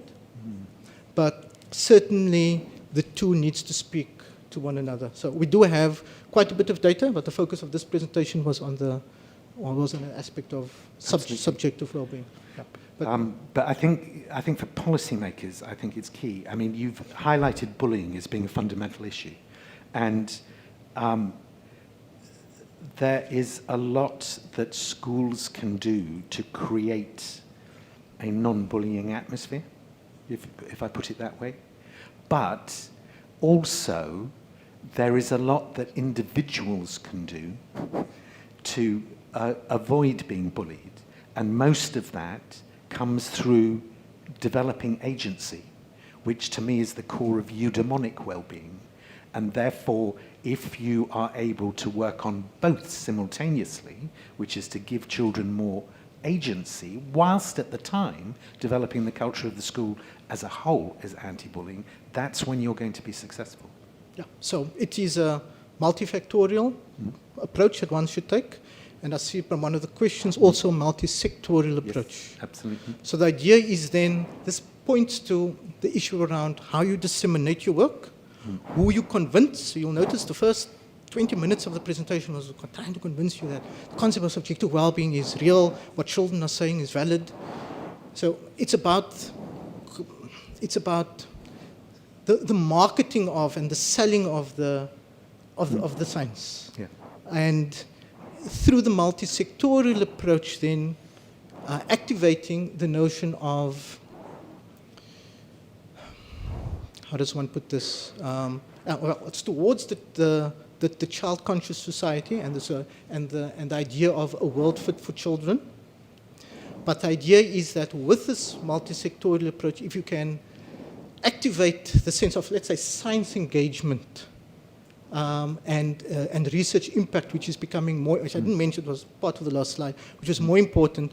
And the notion of research impact is then activating the multi-sectorial approach and advancing dissemination strategies across the board. So it makes no sense, for example, if we present our work to the Children's Ministry, but not to the Education Department, not to the Health Department, not even to the Transport Department. Right? So it's a multi-sectorial approach. South Africa, we're very fortunate we have a children's office within every department, and coordinated by a National Office on the Rights of the Child. So the idea is then that from a governance perspective, that we need to ensure that the research impact carries across the different sectors. Absolutely. Yeah. But to push this thing about hegemonic and eudaimonic a bit further, we've done a lot of work with Thai teachers, and there's a particular activity that I do very often called What's the Point of School?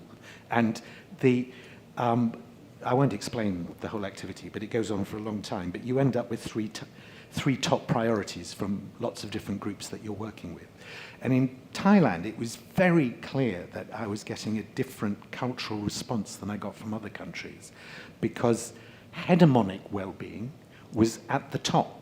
The three priorities in almost every time that I do that.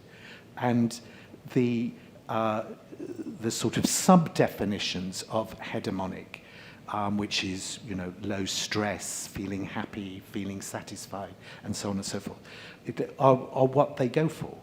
And they interpret that very much into their practice.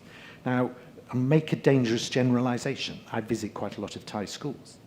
And my view is that the interpretation of this is that they make school too easy. It's too pre-digested, that there isn't enough challenge. I actually think you need some stress if you're going to learn. Stress-free learning isn't really an option, I think. The pace of learning in class is slow and so forth. And I think a lot of what I would like to see happen is a big shift in teaching practice from focusing on hegemonic to focusing on eudaimonic. How do I give my children in my class eudaimonic well-being? How do I give them agency? How do I put them in control of their lives? How do I teach them to learn for themselves in really quite an intense and possibly stressed way? Because I would only partly agree with that. I would certainly take an extreme opposite view as it relates to creating stress within the classroom. In fact, if you're telling me that within the Thai education system, and my apologies, I'm not very familiar with it, there is a more humane way of teaching and learning, then I would say that would probably be the right way to go as it relates to increasing children's subjective well-being. And that does not discount the fact that we can't use social-emotional training, that we can't use global citizenship training, that we can't use social citizen training to activate that component. But then again, it also depends on relationship with parents, family, and community cohesion, and the relationship with the school as the institution. So I would say that those three things need to speak together. An example from South Korea, for example, is that they focused over the past few years completely on improving the education system, specifically as it relates to maths and science. And they've done exceptionally well. I think my colleagues can point out that on the standardized achievement scores that they rank reasonably well. But when we looked at their ranking as it relates to subjective well-being, they were at the bottom ranking all the time. And even with looking at the equality scores and the relative scores, I think we concluded that children in South Korea did not feel as happy as compared to other children, all things considered. And the government... Absolutely, but it's because the way they did that was to take away child agency. I mean, you go to South Korea and you look at the children, they have no agency in their learning. Yeah, so many things have changed over the past little while, and they've sort of legislated happiness. So, and to some extent it's working, but there's been a government response, and I'm very, very pleased to say that the one response was collecting the data on children's subjective and eudaimonic well-being every single year as part of the government system. I know there is a health systems approach within Thailand that collects some data on children's happiness. There's, I think, 3 or 4 items, and I think certainly that can continue at a national level. But what the South Korea government then has done was, from the curriculum perspective, they've legislated that certain years within schooling are exam-free and no tests, and spending more time on other activities and learning social and emotional skills. And so on. And I think that is an absolutely excellent approach to take. And eventually, within, as that filters through the system, certainly you are going to see that there's going to be increases in both subjective and eudaimonic well-being. And just one last point. There is a very strong relationship between subjective and eudaimonic well-being. It's unusual that if there is high scores on subjective well-being, that there will be comparatively low scores on eudaimonic well-being. The correlation between the two latent constructs are extremely high. So it doesn't mean that if you increase the one, you automatically increase the other. What it's saying is that the context of the environment is generally creating that context. Now, we also spent quite a bit of time on the concept of agency and freedom of choice. And certainly, along with bullying, we found that is one of the most important components of children's well-being. They refer to it, or we refer to it as self-determination, or giving children a voice on matters that affect them. Yeah, absolutely. That's absolutely fantastic. We must stop for coffee. That was such a rich presentation. And thank you for all your thinking. We have 15 minutes for coffee. We will see you again shortly. Fantastic.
Okay, ladies and gentlemen, let's continue.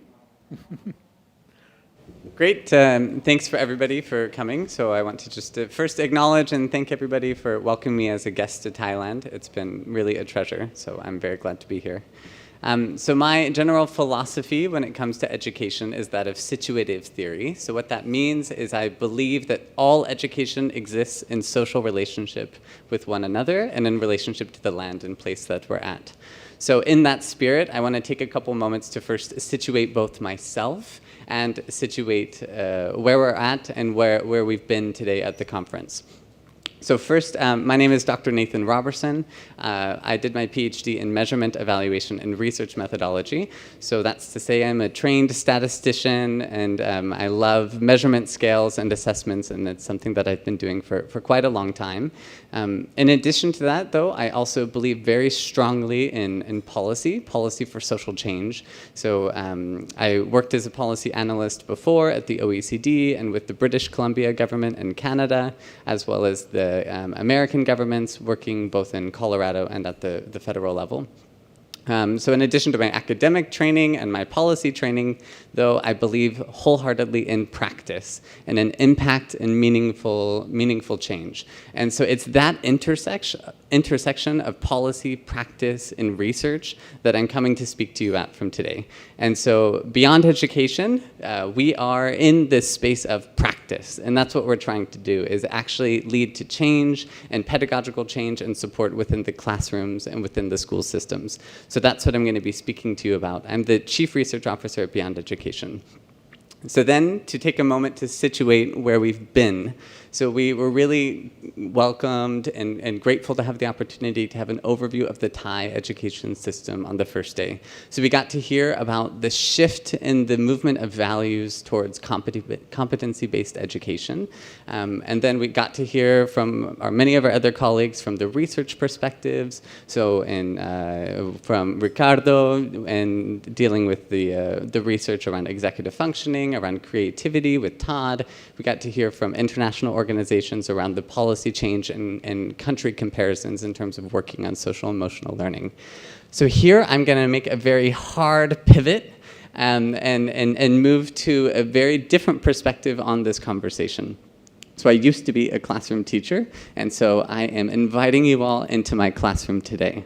So with that, you should all have a pen and paper. And so we're going to use that for 2 activities throughout the activity. So I just want to make sure you have one. I'll direct you what to do with it when we get there. But if you don't have one, if you could raise your hand or go into the back and make sure that you have a piece of pen and a paper, because we'll use that as we go forward. So our first activity for the classroom today, and the instructions are intentionally vague, is what is your level of mindfulness? So I encourage you to we're going to just take 1 minute to turn to a person next to you or on your own to reflect what is your level of mindfulness and how do you make sense of that? So 1 minute as we go.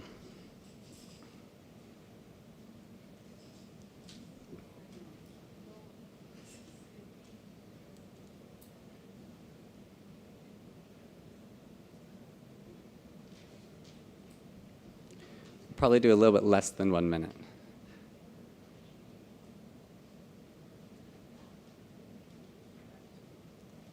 Feel free to collaborate with your neighbor if you need to.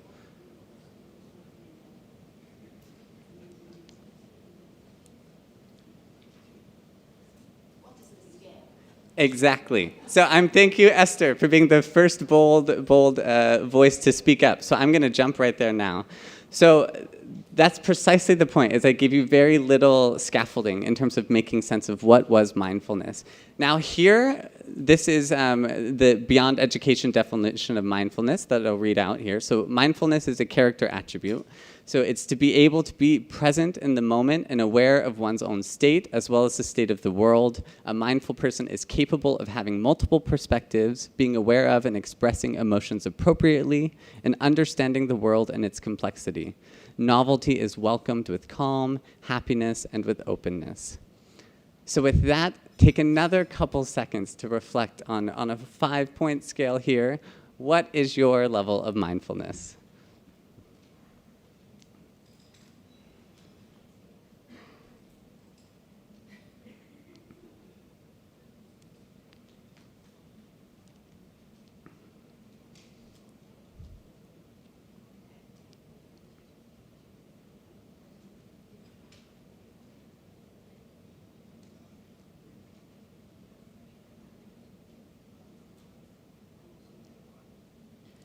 We're just going to take a couple more seconds so we can move on.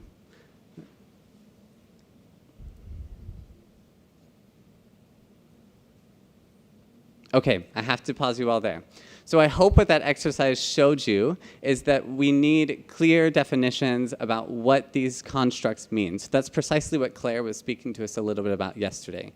So as educators, I think all of us, and this is what we heard from Dr. Vishal the first day, we have these questions about these attributes that we know are important or they're important to us as people.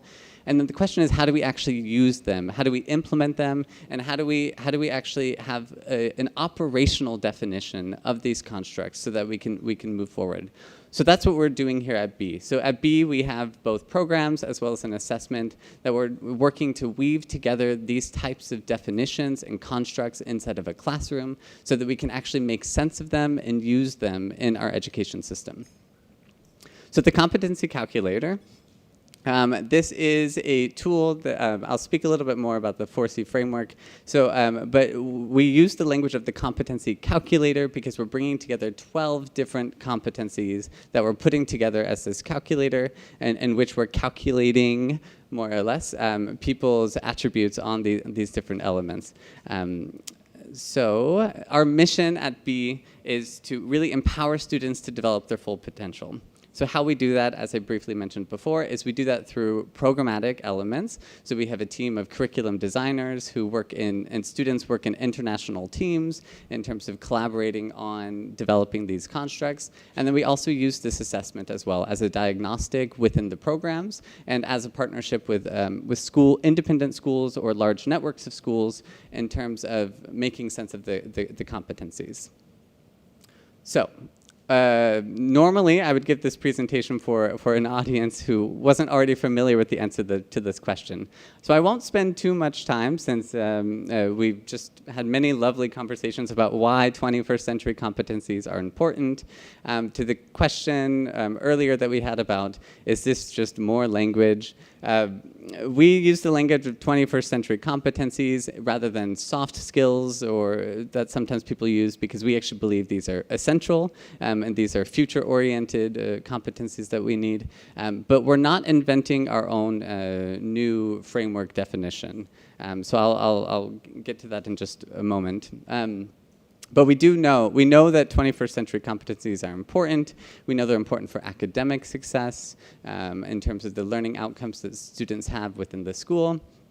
And that there's less difficulties that we see with misunderstandings of instruction, less friction in the classroom, that students are able to be more in control, more efficacious in the classroom.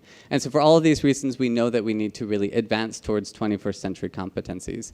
Another colleague, whom I can't remember, made the comment about ChatGPT earlier. So we know where the future is going, the use of AI and technology to support us in terms of our knowledge domains. And so it's really these types of competencies that make us human and that are important in terms of developing our classroom spaces and our capacity to exist in the future. Just expanding on the importance, we also know that the economic market in the future depends upon these types of competencies. The jobs of the future, most of them don't even exist yet. And what that is to say is that we need to be ready and able to work in positions of uncertainty and ambiguity and to have the necessary skills, character, and meta-learning attributes in order to exist in that world. So why should we measure them scientifically? So we want to make these competencies visible to students. We want to make them visible to the classroom environments and to policymakers. And we want to be able to evaluate students' progress in terms of understanding these are malleable constructs that can be changed. And so how can we actually work to improve them in terms of either in our classroom environments or in other social situations as well. I put this line at the bottom: what gets measured gets treasured. So what that is to say is we need to make explicit the importance of valuing these types of competencies. So what's very different about the B competency calculator compared to some of the other surveys you all might be used to seeing is we actually don't assess learning outcomes in any way. We're only focused on 21st century competencies, and that's what the focus of our instrument is for. So to just re-emphasize that we're not inventing a new framework, a new system of details. We are drawing on our research from the Center for Curriculum Redesign. This is the same scientific backbone that we saw in several of the other presentations. It's the same that's used in the OECD Learning Compass, for example. And so the four domains of the CCR are knowledge, skills, meta-learning, and character. Knowledge is those things that's the content of the curriculum, and that's what we don't intend to measure. We leave that up to the schools and to the teachers to assess that within their own local context and their own curriculums. And then we work in these three other domains, the skills, character, and meta-learning. So it's 3 dimensions, 12 competencies, which are then based on 60 sub-competencies. And so I won't go into all of the 60 sub-competencies, that's too much to break down here. But the important emphasis is to remember that these are 3 different dimensions that we're pulling together, hence the calculator, into the 12 different competencies. Here's an example of some of that breakdown, and then here's the list of the 12 competencies within the competency calculator. So I'll read those off. Creativity, critical thinking, communication, collaboration. These are the 4 C's, as we often talk about, and what Claire talked about yesterday. Then we have mindfulness, curiosity, courage, resilience, ethics, and leadership. These are the character dimensions. And then 2 meta-learning, so it's metacognition and growth mindset. So this is our way in terms of pulling all of these types of things together and making use of them for one's own future in terms of enabling one's agency in order to act in the world. And as I mentioned, there's sub-competencies for each and every one of those, which our tool is based on. So the CCI 21, it's a psychometric online tool, so entirely online, no paper, pencils that's available. It's developed by our research team, so originally based upon our experience in the curriculum redesign where we developed this diagnostic tool. And since then, we've now done quite extensive psychometric analysis on it. We've published in the Frontiers of Education journal. I'll give the link to that at the end of this presentation, so you're welcome to look at that later. And so it's a self-report questionnaire that's adapted based on students' age. So we know that development on these different competencies changes over the lifetime of a student, that we have normal human development changes over time as we age and mature, and so our competency calculator is also age calibrated in terms of making sense of those different developmental bandwidths. I'll show a little bit more about that in a minute too. So at the initial stage of the development, there's a pre-level that our tool is actually not calibrated in order to measure with great accuracy in terms of the very lowest level. And so we call that our unknown level. And then with the norm referencing that we use, we then have 4 different developmental levels. So a beginner, an intermediate, advanced, or an expert. And then each student would then receive their rating, their developmental rating for each competency in a customized report after completing the psychometric assessment. So here's a little bit of an example, a taste of what a student might see after completing the competency calculator. They're going to see their competency, each competency and what level they're at. So here in creativity, level 3, you have an advanced level of creativity, meaning that this means that you're efficient in several aspects of the competency, and if you keep practicing, you can soon become an expert. We include this type of language in terms of a strength-based mindset in terms of everything we do at B. That's to say that we always want to recognize that we have our own individual strengths and that we can draw on these strengths to continue our development. This is exactly what we saw in the last presentation. And then we also provide the definition for each student in terms of a customizable report so they can continue to use these definitions as they go forward. And then what you're also seeing in that little view window is a spider chart, is what we like to call it. So it's a more dynamic graph that shows their level on each of the competencies overall. So it creates a much more dynamic, visually appealing graphic that the students can interact with a little bit more. So the important thing to emphasize about the B tool here and what's different is this is intended for the student first and foremost, so that they can understand their own level of 21st century competencies. And then with that, we then provide a school breakdown. So this is in some ways the exact opposite of some of the other instruments we've been talking about, where there's no intention of international comparison within our tool, that we haven't done the work in terms of measurement and variance across country.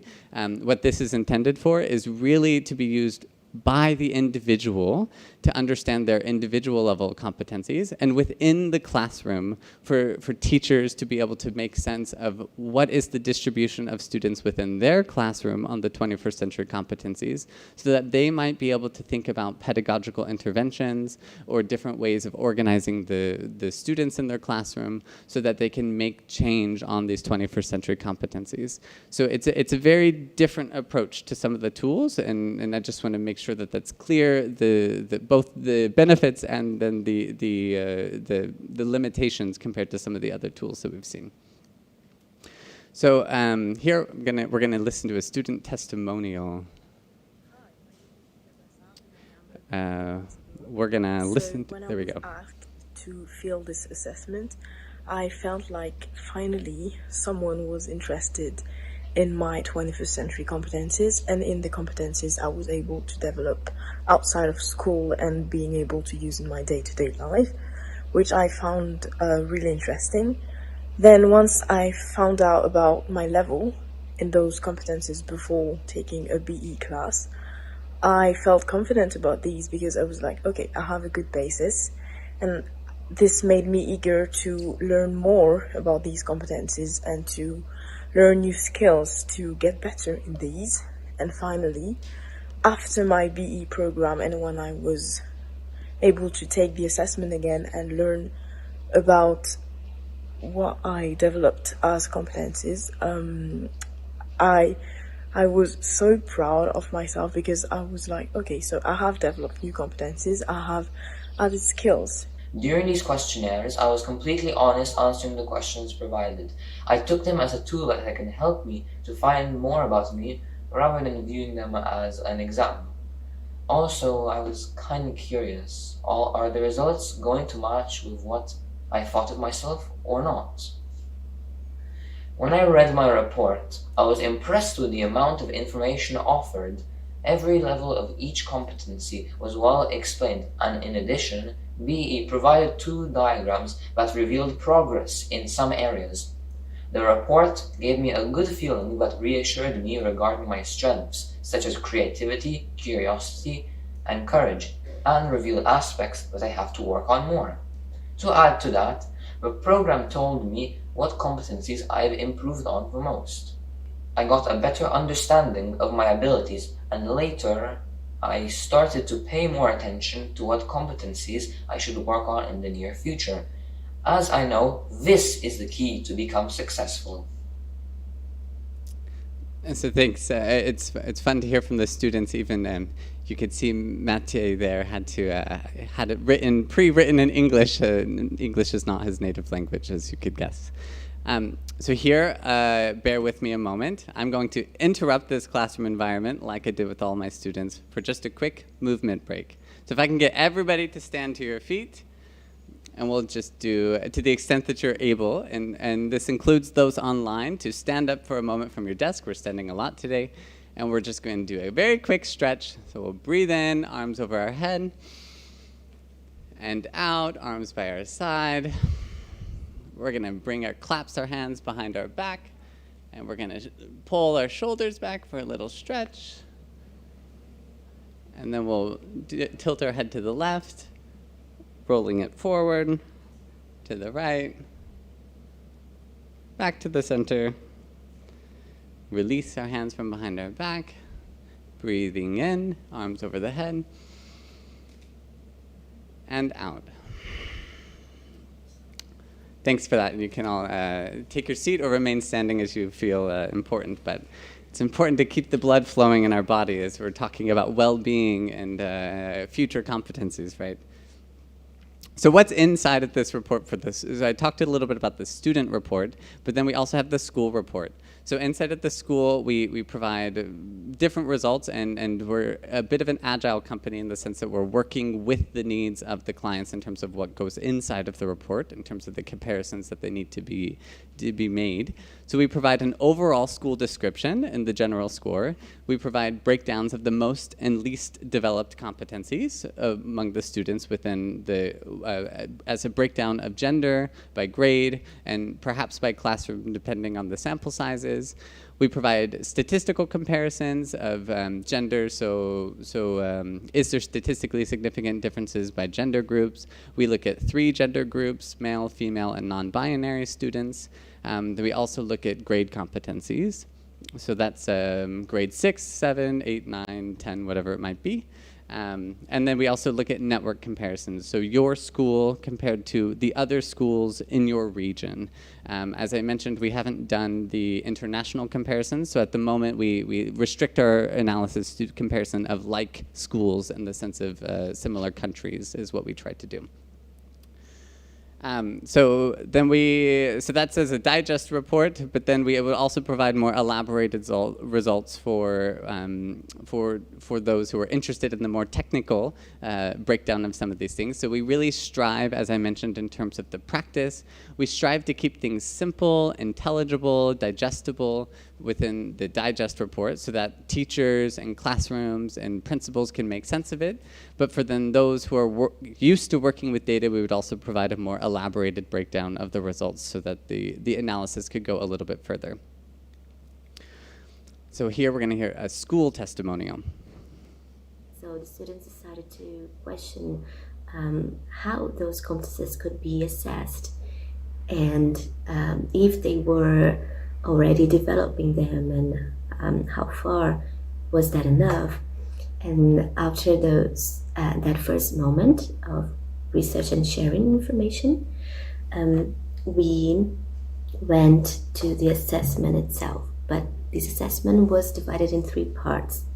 First, outside the tool, the students had to do some self-assessment, getting the list of those 12 competencies and thinking about that exact moment, how they felt.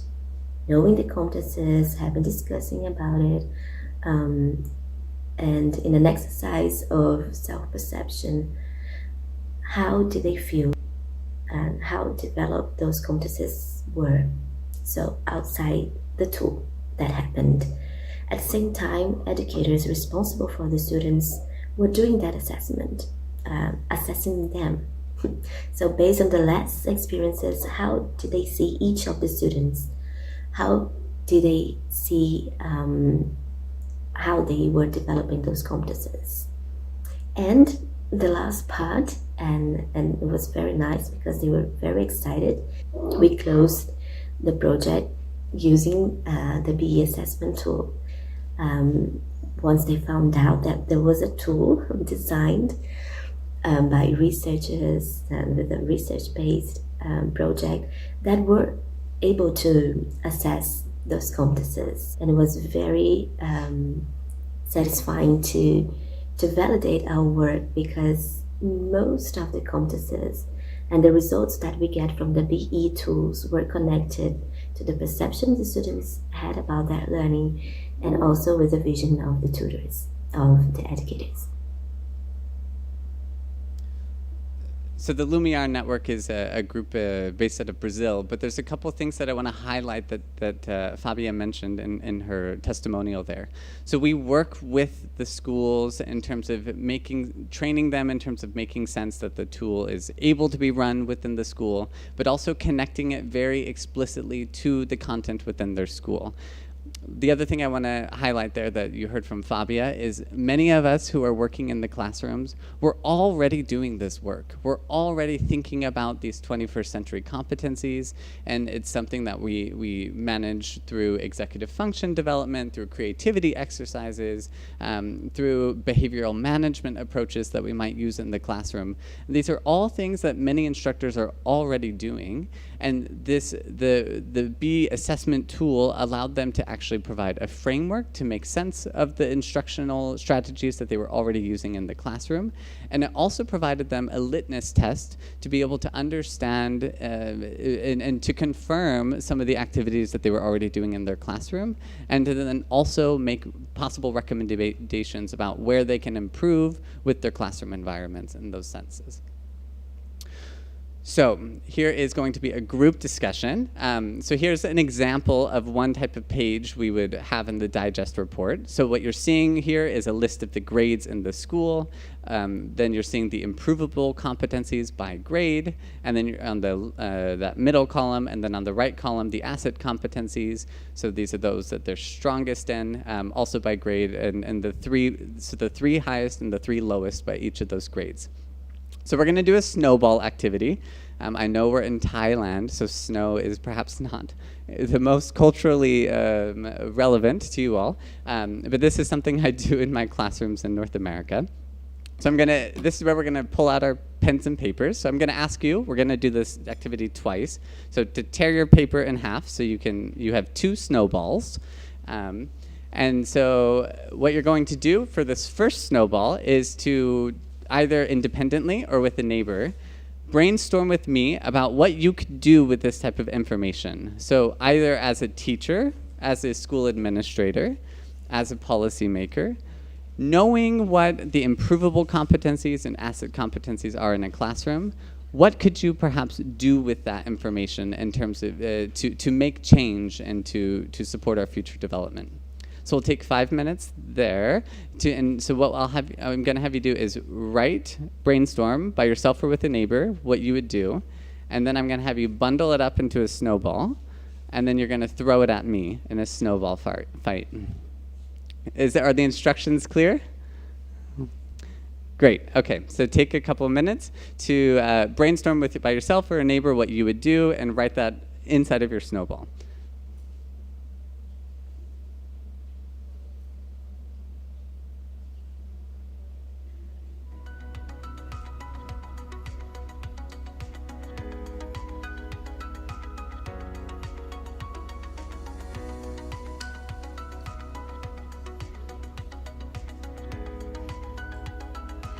And a note for our online audience, you can submit this in the Trulia board.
hold on. Well, it'll be dramatic if we all do it together.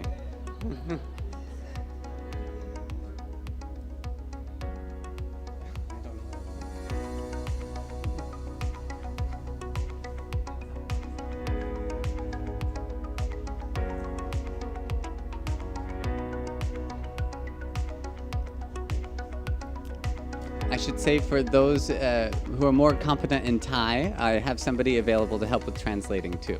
So you can write in Thai.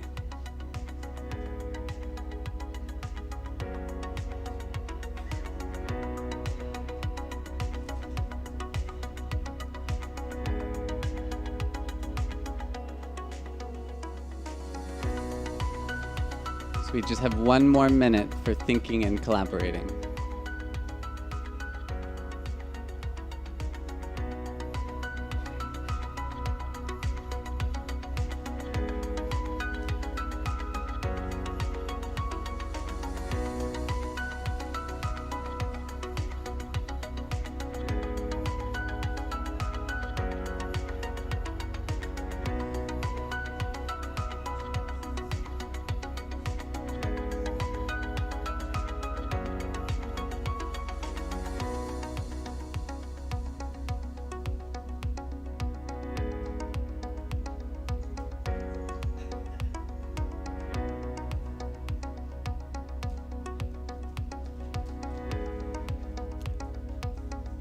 Okay, I'm going to ask people to finalize your thoughts, however incomplete or complete it might be. And then I'm going to come stand in front of the podium, and then you can all throw your snowballs at me. Okay? So, but I'm going to count down from 5 so I can cover my eyes, just in case. 5, 4, 3, 2, 1. Just like my child.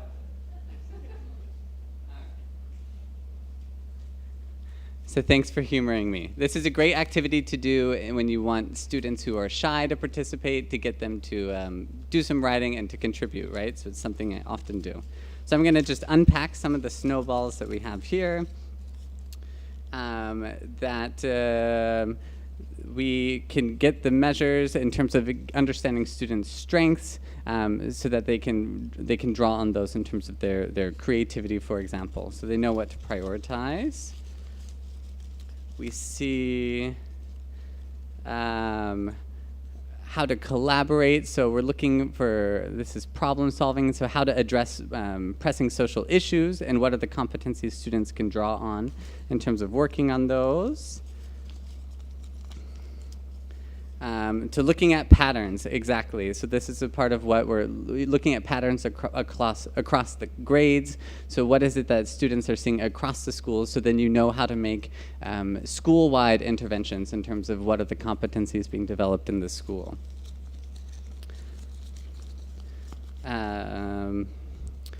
Let's see, so we're looking for lesson plan development, precisely. So this is something that teachers could use, understanding these competencies to make changes to their lesson plans or to make targeted group interventions. So if you understand a certain group does or does not have a certain competency, that you can do that. Teacher training, so an understanding of other tools that might be developed, precisely. So just gonna do 2 more here. Challenging learning dimensions, yes. And then 1 more.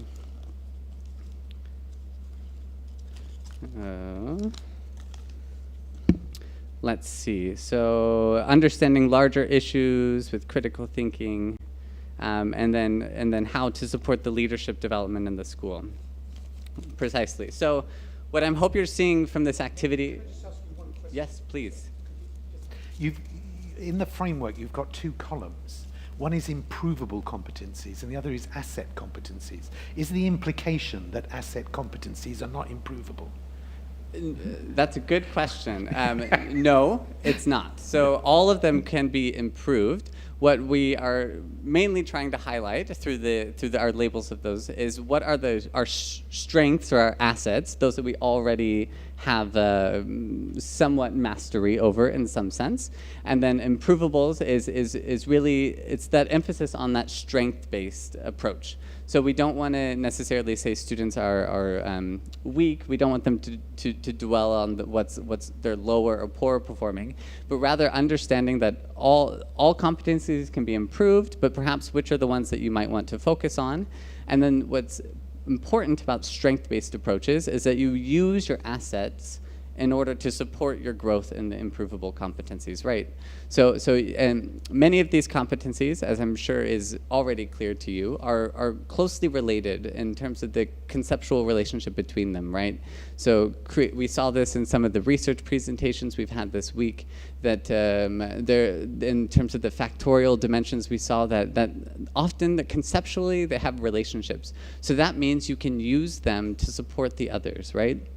So in this case, in grade 7, you can use one's creativity in terms of growing and supporting critical thinking, right? And that's a part of the strengths-based approach that we like to take at B. Does that answer your question? Great.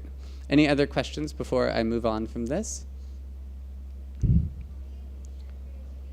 So the question was, how do we measure creativity? So we go back to I can quickly jump back to it here. So we have these sub-competencies for each of them based on the CCR framework that we use. And then we through our online tool that we have, students respond to the scales in terms of getting their assessment for creativity.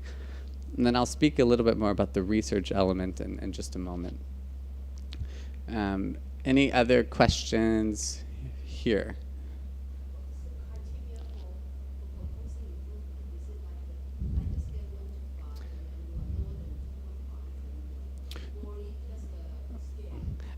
So related to Paul's comment, in terms of recognizing that all of these competencies are malleable and all of them can be improved, we're just highlighting the lowest 3 in this case. So it's not to say that necessarily you're unproficient or completely improficient, but perhaps what are the dimensions that could benefit from additional attention the most?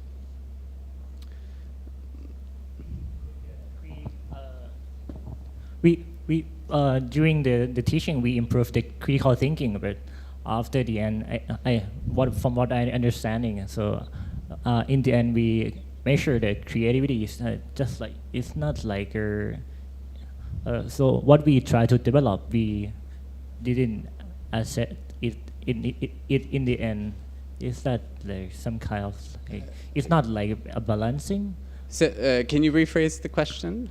So during the improvable like competency, so we try to develop the critical thinking, right? And so the assess competencies. So we measure the creativity. So I'm not sure about like how can we measure for both of them. Like, so what is the time during the student study in the grade 7 in the K7? What is the timeline that we will measure both of them? The timeline in terms of if the question, if I understand the question, it's what is the timeline for growing one's competencies? Great question. So Hannah and I were talking about this yesterday, that many of these competencies actually exist and they grow and develop over a human timeline in the sense of age, maturation, development. And so the B assessment we typically limit to only twice a year, so a pre and post design at the moment, and that's because we need adequate time in order to see change. So this isn't something that would be measured every week. That would be unrealistic. It's something that exists over a larger period of time. So does that answer your question? Yeah. Oh, any other questions? Yeah. Thanks. It's the same question I asked Todd yesterday. Is there a set point beyond which competencies won't improve? Is it genetically determined? Or is it sort of on an open scale? You are preempting another slide, so I will come to answer yours in just a moment. Any other questions? Great. Thank you all for humoring me in that activity. Gives you a taste of where I'm from, that we do snowball fights, so you can understand a little bit. So how did we build this assessment? So here I'm going to get into a little bit more of the scientific elements of it, but I won't go into great detail. I'll leave that for you to get into for the research paper if you'd like. So as I mentioned before, we took the CCR framework in terms of constructing it, and so that's the basis on which we drew to develop the items that went into it. So the items that we developed, ultimately we took a classical test theory approach in the field of measurement. So that's to say that we took a large number of items, we tested these items in the field, and then what we did is we used different psychometric techniques, so looking at alpha, inter-item correlation, and these types of things to understand which items were not performing well, and those ones we removed from the scale. And then likewise, we did a series of confirmatory factor analyses, exploratory factor analyses, to understanding where were there cross-loadings and how did we need to change and develop the items in terms of getting clear delineation of the different competencies within the entirety of the scale. So within the field, the three elements that we're often looking at are reliability, sensitivity, and validity.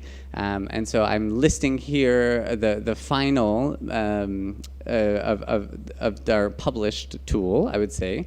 I say published because we're a young company and we're actively engaging in this research all the time.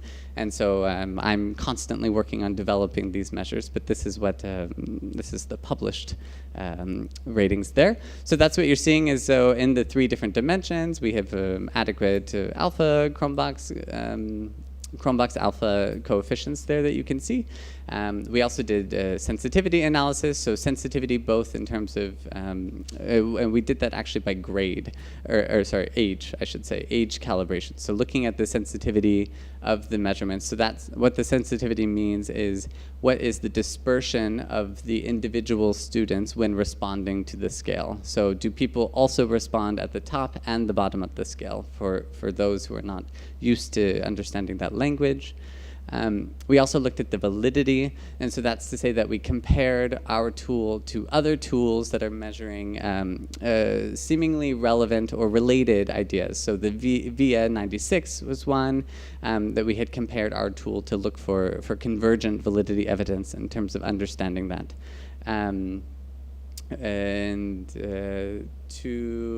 So we feel quite satisfied in terms of with the nature and structure of our tool in terms of meeting the statistical properties. And then this is what I wanted to highlight in terms of we also had to do this age calibration, right? So we wanted to make sure, so that's to say that a level 1, if you're between 10 and 12, maybe you have a score that's 60, that's going to be, I did that wrong. So if you're a beginner, let's say you have a score of 74 and you're 10 years old, that's going to be different than if you, that's going to put you at a different level than if you were 13 and 15, right? And so that's important because we have to adjust for the fact that older students are more mature than the younger students, and so that enables us to have a similar tool with different age groups of students in the classrooms. Any questions about the age? Does that answer your question about? Yeah, great. Any other questions about that? Great. So the B tool, I want to just emphasize where this is coming from and why we're doing it. So we're working really, it's globally relevant in the sense that we're using the CCR framework, which is aligned to the other international frameworks in terms of looking at 21st century competencies. But then we're really adapting that to local contexts and to local classrooms and local individuals. So the tool as it currently exists is in English, Portuguese, and French. And then when we're working on publishing some of those translation results here momentarily. There's a lot to do. And then we also are then doing cultural adaptations when we make those language translations. So that's to say, even when you translate an item, sometimes the item needs to be changed slightly in a different cultural environment as well. So we work very actively with our local partners in terms of when we go into new cultural settings in terms of making sure that our tool works in that sense. And then what I'll emphasize here is that it's more than an assessment. So beyond education, it's not just a diagnostic. So for some of our clients that we work with, that is all that they want to use it for, is this assessment tool to be used at the pre and post environment. But it's also a programmatic solution that we're working with. So our team of curriculum developers, we're working on connecting to make sure that what we're assessing in the 21st century competencies, and if you're wanting to measure change in your classroom environment, change for what, right? And so that's where we have to have unpack a larger question, which is to say that are our teachers, our classroom environments actually then connecting the competency development to the pedagogical interventions itself, right? And so that's where we work with our local partners in terms of trying to understand are the interventions they're implementing in their classroom context and in their schools aligned to the CCR framework, in which case we can actually measure and assess a change within our tool, that we can see that. And so, yeah, we have a Journal of Intelligence article about our programs, which is forthcoming, so I can't share that just yet, but look for it in a couple months to come. So one more student testimonial. Hi there, this is Gaëtan, and wait, do not cut the video yet, I have something important to say. The first moment I heard about this global educational project, I just signed up. I recommend Beyond Education program to every student who wants to take his education to a whole new level. I really see Beyond Education as a huge investment. Why would I attend this program again and again and again and again and again? It's a tool for me to shape my environment and share knowledge with the people around me, the people I love and what I care about. Like any stereotypical 2021 person, I wanted to, change the world and you see. I see change in my day-to-day life, in the way I think, in the way I express my thoughts and opinions. Think differently by gaining skills like analysis, evaluation, and also effective communication. A new set of skills that maybe in my day-to-day academic life I wouldn't get a chance to develop and have fun along the way. Share ideas that can impact on a problem. People around me see the change that I've done. I pledge to be ethical. I'm capable of doing anything if only I believe. And most of all, to use our own voices and to be heard.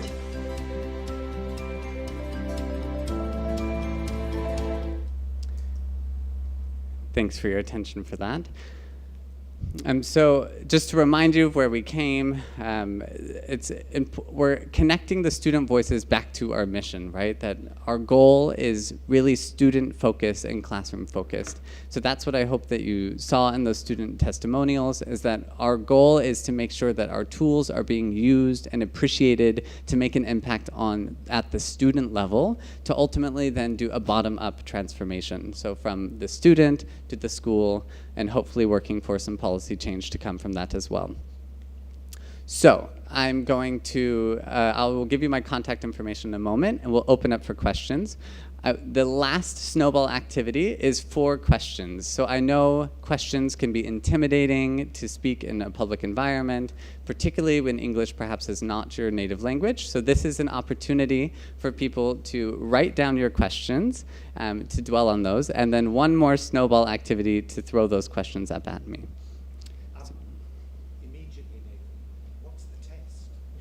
Can we see some examples of what you actually do? So the research paper's here, and the demo is there for people to actually take the test themselves, or a sample of the test. So it's these questions based on the sub-competencies, responding to the Likert scale, that are age-calibrated, to then provide your level within each of the 12 dimensions. Give us an example of a couple of questions quickly. So we can go back to the breakdown. Voila. It's the 5-point Likert scale that we. So it's overall. Well, so there's 36 core questions that are being used, but then there's also research questions that are embedded with them.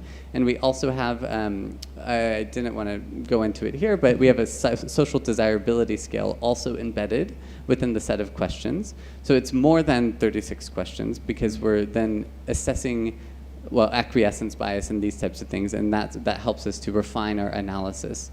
So we remove students who would be too high on the social desirability scale. So the questions would be based on these sub competencies, right? So seeking to understand deeply, and so we would actually turn that into a question. And the question would be. I mean that, like in my day-to-day life, that I seek to understand deeply, but I mean I can't. For its proprietary information, so I can't exactly release all of them at the moment, but there's a few examples in the research paper that you could refer to. I think that was the most interesting thing for us. I'm sorry you can't share it. Yeah. I mean, well, essentially, we can't give it all away, right? Okay. Yeah. Sorry, but perhaps it also can clarify if for instance, are attitude questions or are really ability questions? You know, because critical thinking is a competence, so it's a kind of ability, okay? And so it's not about what you think about critical thinking, but about if you can think critically. Right. So can you clarify if the item is of what type? Yeah. So of course there's self-report items, and so in which case, yeah, it's students reflecting on their ability to critically think. That in these contexts, I'm able to do the problem-solving exercises. Okay, so it's more a evaluation of. Okay, but you see that this is not really a critical thinking testing. I mean, I think we are using self-report, well, except for a few examples like yours, actually, where you're really, which is a wonderful example.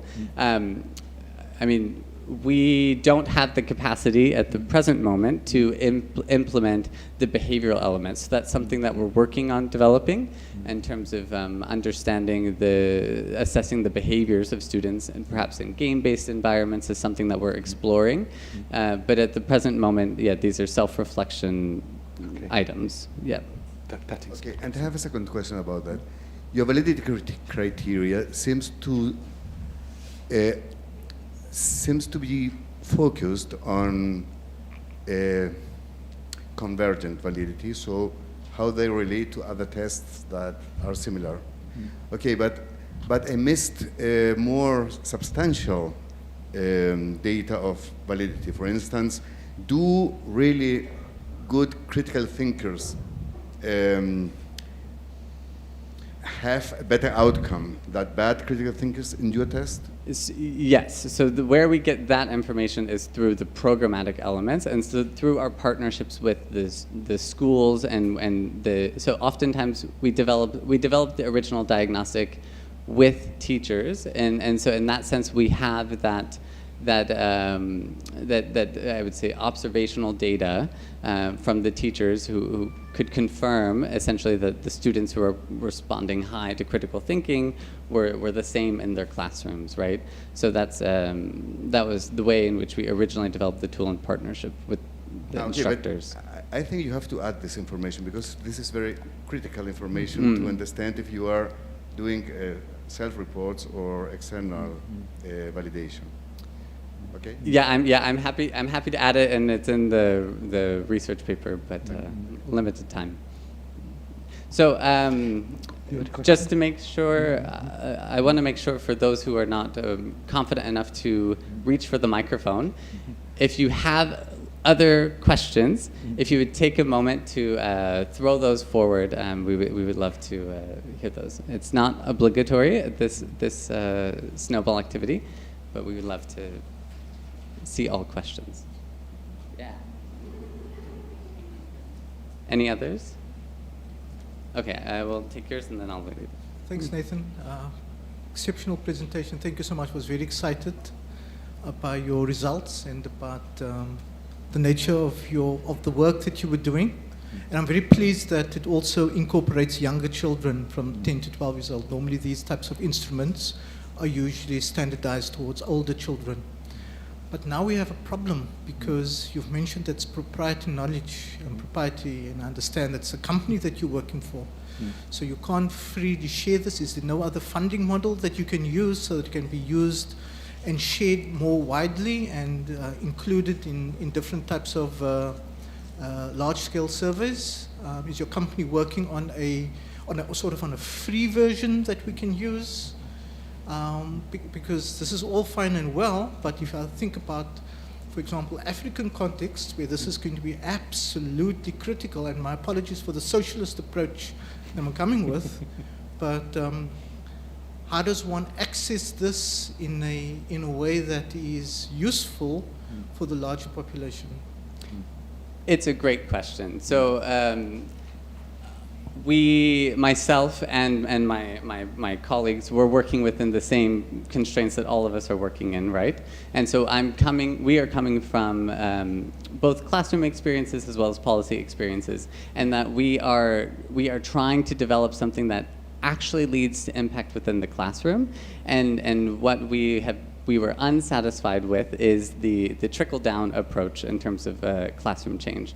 So we're doing our best to work within the constraints, which means that we have to have some support so that we can continue to do this work, right? So we are, I will say that we're working with partners in several countries. So in particular right now we're working with Brazil, and so we have a large foundation who's working with us in terms of being able to address some of the equity issues, right? So that it's not just elite private schools that can have access to this, but it's really public schools as well. And in this case, we're happy that we're addressing some of those equity issues there in that context. And then otherwise, we're looking for partners. So other academic researchers, other large-scale organizations who might be interested in piloting such an instrument, that we would be keen to work alongside them. So it's not as if we're trying to be overprotective, rather the opposite. We're looking for ways to ensure that we can expand and ensure that we can address the need for 21st century competencies in schools. I understand the issue around having to market it in a way so that the company still exists, but certainly in the context of the world is moving towards open science and open sharing of data and so on. The development of perhaps an instrument that is developed from your main instrument that can be shared more broadly. And then also the second challenge would be, then is it possible to reduce the size from 36 items to a way that can be, that these scales can be used in large-scale population-based, census-based samples? Because imagine if you have data of for the entire country, what you can do with it. It's the strength of that data and the impact of that data is huge. But it can't be 36 items. Yeah, it's a great question, and something that I'm keen to develop. So I think that's where, when we're looking for future developments within our company, looking towards some of these more behavioral elements that we might be able to use, that would enable us to reduce the items. at present, because we have 12 different domains, right? 12 different constructs. It's very difficult to do even less, right? So already we're at three items essentially per construct, right? So that's very difficult for us to reduce the items even further and cover the breadth of the constructs that we have. We, because of our commitment to research and rigor of research, we're not willing to do single item measures of competencies, right? So it's a tension and it's a trade-off, but for other researchers or practitioners who have ideas, please reach out and collaborate. So a couple other questions that we had, some of these, how many languages is the tool available? Currently 3, English, Portuguese, French. Is it also being used by adults? No, currently our oldest calibration is only for up to 20, but we also have interested in working with adults too, but at present, no, it's not scientifically reliable with adult populations. How many countries' languages are involved so far? We would have 7 countries in the 3 languages, and then are there lesson plans available? Yes, there are some lesson plans, and they're grouped on a breakdown of multiple competencies. So we have programs such as Be Organized and Be a Leader, and so the lesson plans are around growing leadership skills and which draw on multiple competencies to develop those. And so those lesson plans are around that.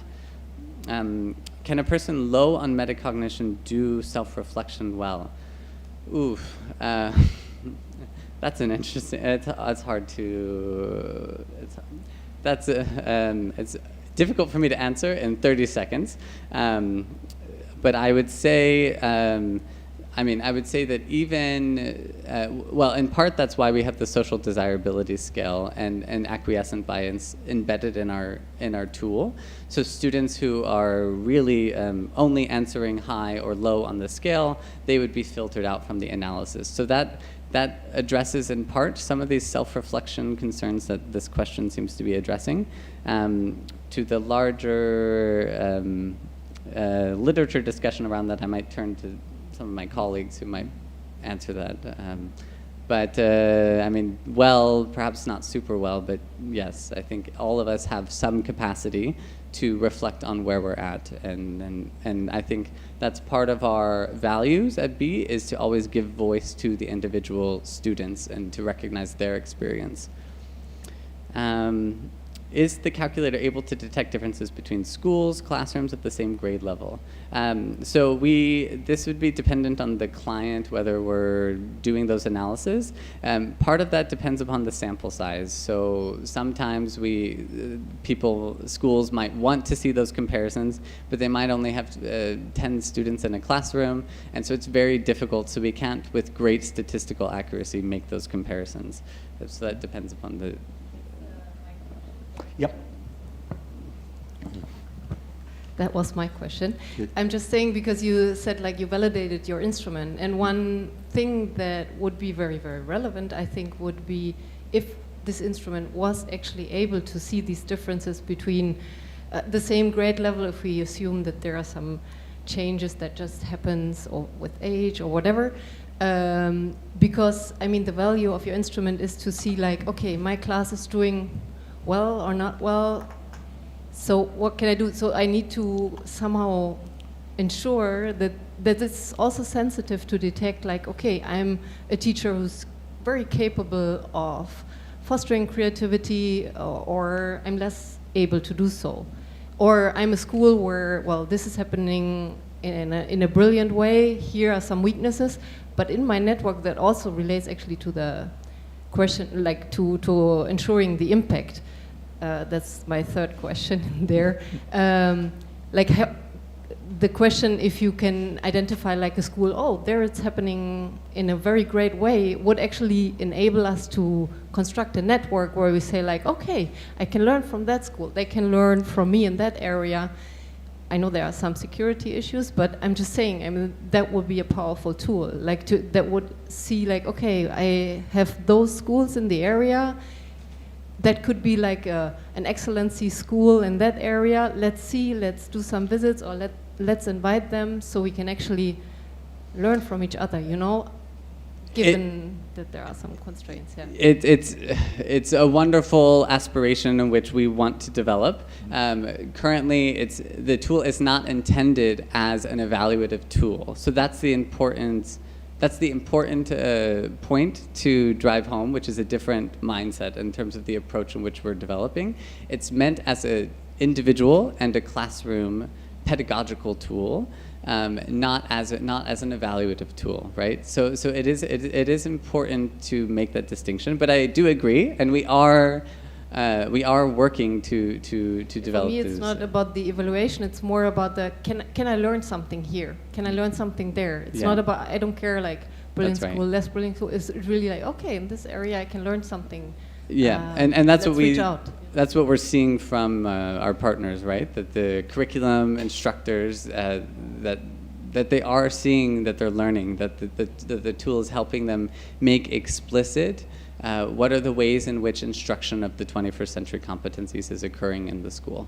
And one question I didn't put there, but it's a bit related, is we use self-assessment ourselves, also other assessment, but there are some of these biases, and another thing that's a bit tricky and that's related actually to whether you find like these differences between classes and schools and so on, is that there is a tendency, very well known I think in the psychological literature, of like I use a certain frame of reference, and that's for example my class first of all, and then maybe the school. And I evaluate myself within this frame of reference. We are always talking about like frame of reference in my own culture, but actually there's a microculture within a school that I'm evaluating myself. So that's also a problem, because that relates to whether you find differences, because one issue is I will evaluate myself by referring to, okay, comparing myself to you, am I more or less comparing myself to you, am I more or less extroverted or whatever you want to... But actually we would see that as a strength in many ways, because that enables the description to make sense inside of the classroom, right? If you're comparing yourself to the other students inside of your classroom and then receiving a report based on that, that actually is much more relevant for the classroom experience to have the same baseline. But if you want to help the teacher to improve, I would need to know, okay, where do I need to improve? Not just by an individual level, you know, like saying, okay, in this area compared to others, but also like, okay, overall, I mean, you know, like there's something to learn. So right. So that's where our calibrations are based on the Because in the end, you want your students not to excel in comparison to your classroom, but to excel like in general, no? So you would need to know somehow, okay, I would need to push them more. So I would, the two are not incompatible in my view, in the sense of if I'm excelling inside of my classroom, that would mean that I'm excelling generally. I would argue. Not necessarily. I'm excelling within my local context, right? And that's the difference that I have to drive home, is that the impact is always situated and is always locally dependent, and we're not attempting to make a comparison of a student in Slovakia to a student in South Africa. No, what we're trying to do... Just within the, I mean, we can also say there we don't fully come to an agreement, I assume. Yeah. But I would say that after I leave school, I still want to excel also in other contexts, you know? Yes. Like I want to know right now, okay, I'm doing great in my classroom. That gives me a good feeling already. But then when I leave school, I still want to have the feeling, oh, well, I can do a great job here in this context, also in other contexts, because I might aspire also. Yeah. To be clear, we're not trying to replace altogether other assessments. Esther. There's. I also have some Thai questions if somebody could translate. To some extent, I agree with Nathan in his persist for this is not for school comparison, because a lot of the well-being measure, the variation within school is much higher than the between school. It's not like the academic score that you can always, like Singapore, you have 40% between school variation. But if you talk about life satisfaction, it's always lower than 10%. So the relevance context is always within school or even better within classroom. So I want to back up your ideas. No, but I understand what you're saying, Esther, but the discussion started with Ricardo's question, which is actually what is the test? And he made it more generic in the question, and he says, well, it is a self-report. So, okay, so the next question was, do children who report well on critical thinking, how do you validate that? And you go, oh, because I asked the teacher. Well, my problem with that is all the research, I mean, for instance, the work of Carol Dweck has shown so clearly, is that pupils perform to the expectation of their teacher. And therefore, the view of the child will always be the view of the teacher. And therefore, what new have you learned from this which you can use other than replicating what's going on in the classroom already? I mean, by having a clear framework, an individual understanding and report about the competencies that actually allows for more agential practice, right? And so this is truly what is so fundamentally different about this tool from another aspect, is that this is meant to empower the individual student. So by providing individualized reports for the student, which doesn't exist anywhere else. And so this is, and so I recognize the constraints. I also used to work at the OECD. I also used to work at the government. I know these contexts. But what's different about our tool is that we're going to the individual to enable them to self-actualize and to have more agential over their own learning. So it's not a test for the sake of evaluation. It's a test for the sake of an individual to reflect and to understand where they're at for 21st century competencies and to become the person that they want to be. So it's really a philosophical question. Okay. Actually, it's consistent with your ideas of the mindfulness. You have to have that kind of self-awareness rather than always compare to other schools. So actually in PISA, we try not to compare school as well, right? The school report, the school average cannot be released in such a way that, oh, we are higher than the international average, right? That's why you must be very careful when we talk about this assessment. It's always not about school comparison to some extent, right? Particularly for the international one. You represent the whole country or whole region, but not individual school. So we can't talk about this, even though we want to use it always. It's where we have strong incentives, particularly for the policymakers to monitor individual school, whatever data they have. So that is very important. John Pai, could I privilege the Thai questions here? Could somebody? I think we're out of time, okay, actually. right. I'm really sorry about that. Yes, we're well over time here. So thank you for a very lively discussion here. And thank you for a wonderful presentation as ever. We're running late, so we're going to come back at 1 o'clock. So that's quite a short lunch, but there's only a few of us to get lunch, so it should be easy for you to get up, get your lunch, and come back again.